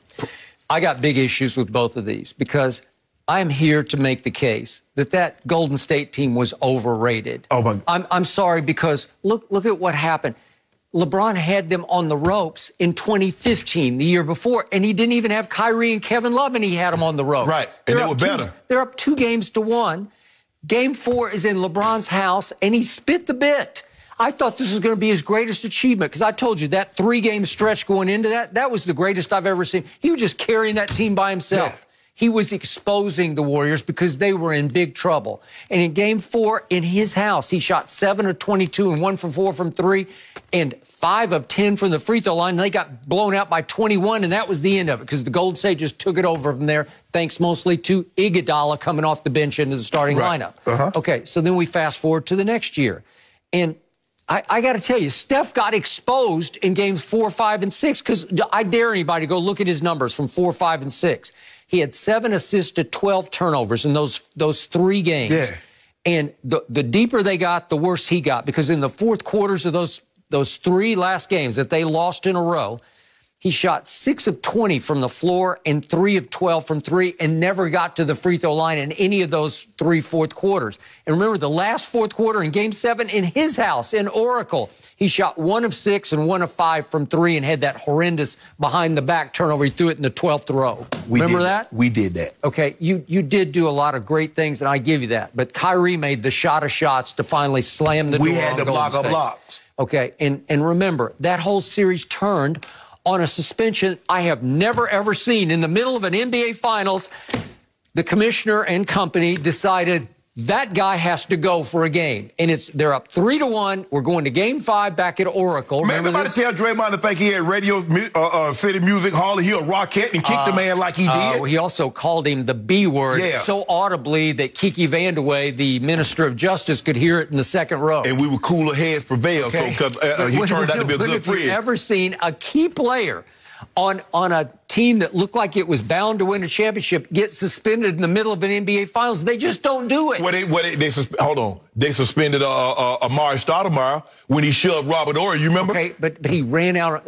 Which one are you talking about? Was it versus the Spurs? Yes. That was in the conference. Yeah, final. They shouldn't have suspended him, and they'd have won. Okay, I'll give you that one. But this was the NBA Finals. Skip, the man, you saw the man kick the man like that. Right. But usually they just fine him. Skip, he got a history. Okay. How many I got it. Steve Okay, but it changed everything because all of a sudden Golden State was already shaky enough without their soul. He's their heart and soul. He's their glue player, right? And then once the momentum switched to LeBron, they could just never quite get it back. And I give LeBron all the credit. But was that hard? Yeah. Was that Steph got exposed? And Draymond, Steph shrank, played smaller than he is. And Draymond liked to change everything. LeBron was a baritone, and then for like 2 days, he was a tenor. All right, he was. I got it. And you're right about that. But I can't give you one of the hardest ever. Was. Okay. Now, let's go to last year. Has it ever been done before? Anybody ever came back in the NBA Finals? Okay. So but that's last year, number one. I promise you, this was the easiest path to a ring ever. It was so easy that the rings are made of cubic zirconia. You a hater. I'm sorry. No, they're not. Okay, they get Portland in the first round, and Portland is 35-39, and Damian gets hurt mid-series, and it's over. It was so they should have won game one, and they blew it. They're up, what, 7 with 6 minutes to go, and LeBron's dribbling the ball up the court, and I think this game's over, and they blew the lead. Let me ask you a question, Skip. You never said anything about Boston 86 team when they played Jordan, who was sub 500.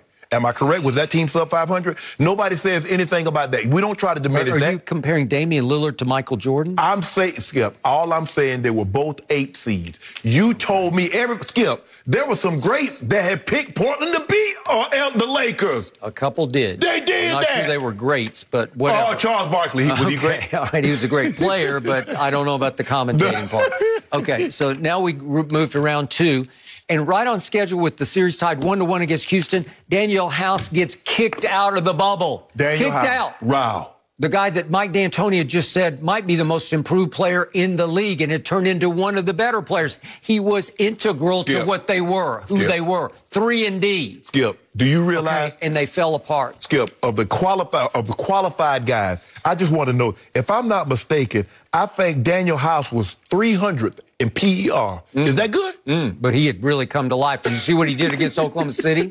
Had 2 or 3 21-7 kind of games. Yeah. You pinning your hopes on Daniel House. Okay, well, then we move to the Clippers. Obviously, the Clippers were better than the Lakers. No, they weren't. The Clippers were looking ahead to the Lakers. That's all they cared about the whole year. And yet, they didn't want to be in the bubble, as you suggest. As my man Jared Dudley said on a podcast after the finals, those boys just didn't want to be in that bubble. And what LeBron say? They ain't got nobody but love lane but they sell for talking that bleep. And guess what? The bleeping odds makers said before the playoffs started, Clippers are the favorites. And Clippers got ahead 15 on Denver in a closeout game, and 19 the next closeout, and 12 the next. And they gagged it because they're looking ahead. And you didn't have to face the Clippers, and you didn't have to face Kevin Durant or Kyrie Irving. You did not have to face Kevin Durant with Golden State with Stephen Clay because they were both out. It was the cleanest, clearest, nicest superhighway to a finals, to a ring you could ever ask for. Well, we were going to face Kevin Durant and OKC when they were up 3-1 on Golden State. Had it done what he's supposed to have done. All right. And then you get to game 1 of the finals, and the Miami Heat, the 5th seed in the East, loses its leading playoff scorer in Gordon Dragic, and lose Bam, its heart and soul player, in game 1, and he was never the same after that. And they end up playing 3 rookies high minutes in games 2 through what? That's what you're able to do. First of all, 3 rookies. I would look up on the court for long stretches. It'd be 3 rookies on the court for the Heat. That's what you're able to do in the bubble. They made it easier because we just got them. We just took them out in 4. Had we not been in the bubble, because you're in the bubble, you're able to play rookies that length of time. And Tyler Hero could have the second, basically. You're beating Tyler Hero and Duncan Robinson and Kendrick Nunn. That's who's on the court. I don't care. And you're saying it was hard. Really? That's hard? That's Tyler like Hero, superhero, guitar hero. Cakewalk. Duncan Hines, Duncan Robinson. That's who you're playing, Duncan Hines. We got him. No mercy. From the WWE Thunderdome, Kevin Owens continues on his collision course with Roman Reigns en route to their showdown at TLC. It's an all-new Friday Night SmackDown, live at 8 Eastern, 7 Central on Fox. According to the latest reports out of Houston, James Harden has let the Rockets know he would be open to a trade to the 76ers or potentially another team that is considered a title contender. There have been no reported serious talks between the two teams, but Harden has made it clear he wants to move on from the Rockets as he continues to hold out. So, Shannon, if you were Daryl Morey, would you trade either Joel Embiid or Ben Simmons for Harden? Well, can I be someone else other than Daryl Morey? Nope. Because that's an unfair question, because Daryl Morey loves James Harden. Yeah. He said you changed my life. Yeah. Right? So, let's just say Shannon Sharpe is the general manager of the 76ers. All right. No, I would not. Because, Skip, what I've seen is that once I bring in James Harden, he's now my offense. And what I've also noticed in the past is that James Harden doesn't play well with other superstars. When he got Dwight Howard was considered a superstar. That didn't work. After 1 year, it was gone. He just had Russell Westbrook, who's considered a superstar. He and Chris were actually working for Chris Paul. Yes. I mean, it got him to up 3-2 on Golden State in the conference finals. And then he didn't want that anymore. Okay, but Chris pulled his hamstring. And that deal. Yeah, but he didn't pull his hamstring. They never got along. Right, yeah, exactly. So he didn't want that anymore, Skip. Look, I'm trying to look at it.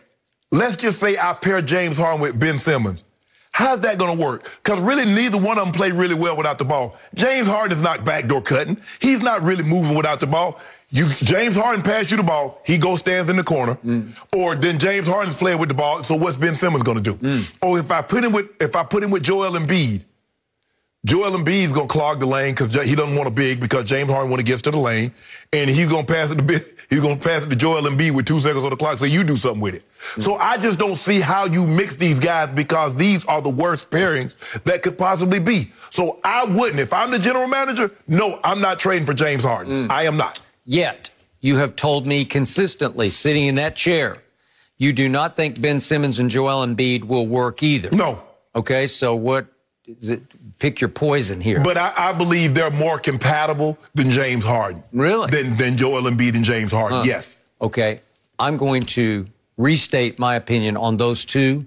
There is no way I would trade for James Harden because I definitely think those two will really work at a high level. Give them Doc Rivers to preside. Right. Help him. He will help them learn how to sort of grow into their talent because both have a lot of growing up to do. Ben Simmons just need to learn how to shoot a 15-foot shot. Okay, I got it. But Ben Simmons is so gifted. 24. As a passer. He's got LeBron in him. He is LeBron-esque. He can see over defense if you will surround 16. them with enough snipers. Yes. And they got one of the better ones in Seth Curry. Right. That was a sweet pickup for them. So if Doc can show them the way, and you got Joel Embiid just commanding the paint on both ends of the floor, and you got Ben, he can score the basketball. He just doesn't have a mid-range. He doesn't have any shot. Any shot. Okay? But he will make 50. He made 56% 1 year and made 58% of his shots last year. That's really good. Yeah. And he is ambidextrous. He can score with either hand. He's just a barely above average. He's not even above average free throw shooter. He's 60%. Right. Okay? But look at the numbers he keeps putting up. Like 2019, he was 17, 9, and 8. Will that work? He's a walking triple-double. Yes. And Embiid, if he can just stay healthy and get in a little better shape, take it seriously, you got a monster. Those are nuclear weapons to me. So I love them together. So you agreeing with me? You wouldn't trade for James Harden either. I would not, but you don't think they'll work together, and I think they will really work like championship work together. Well, convince me that Ben Simmons is going to be able to shoot the ball from 15. Okay, I don't know that he has to. Well, you're not winning the championship with a guy. Skip, you can't win a championship if your point guard can't shoot. How? Okay, he's 6'10", so that helps. Yes. Okay, could he get a semblance like Magic? He had to teach himself just this semblance of a set shot. He's like a feet on the floor three-point shooter. Skip, what did the Lakers do to Russ? We dare you to shoot it. And Russ can shoot it better than Ben Simmons, and they dared Russ to shoot.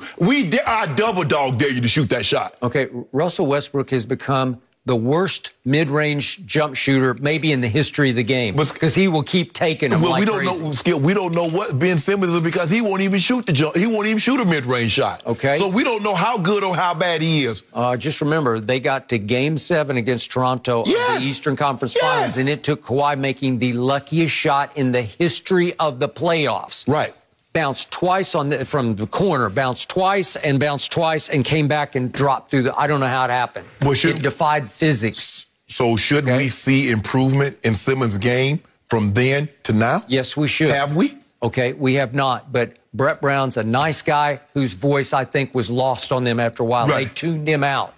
I do not think they'll tune Doc Rivers out.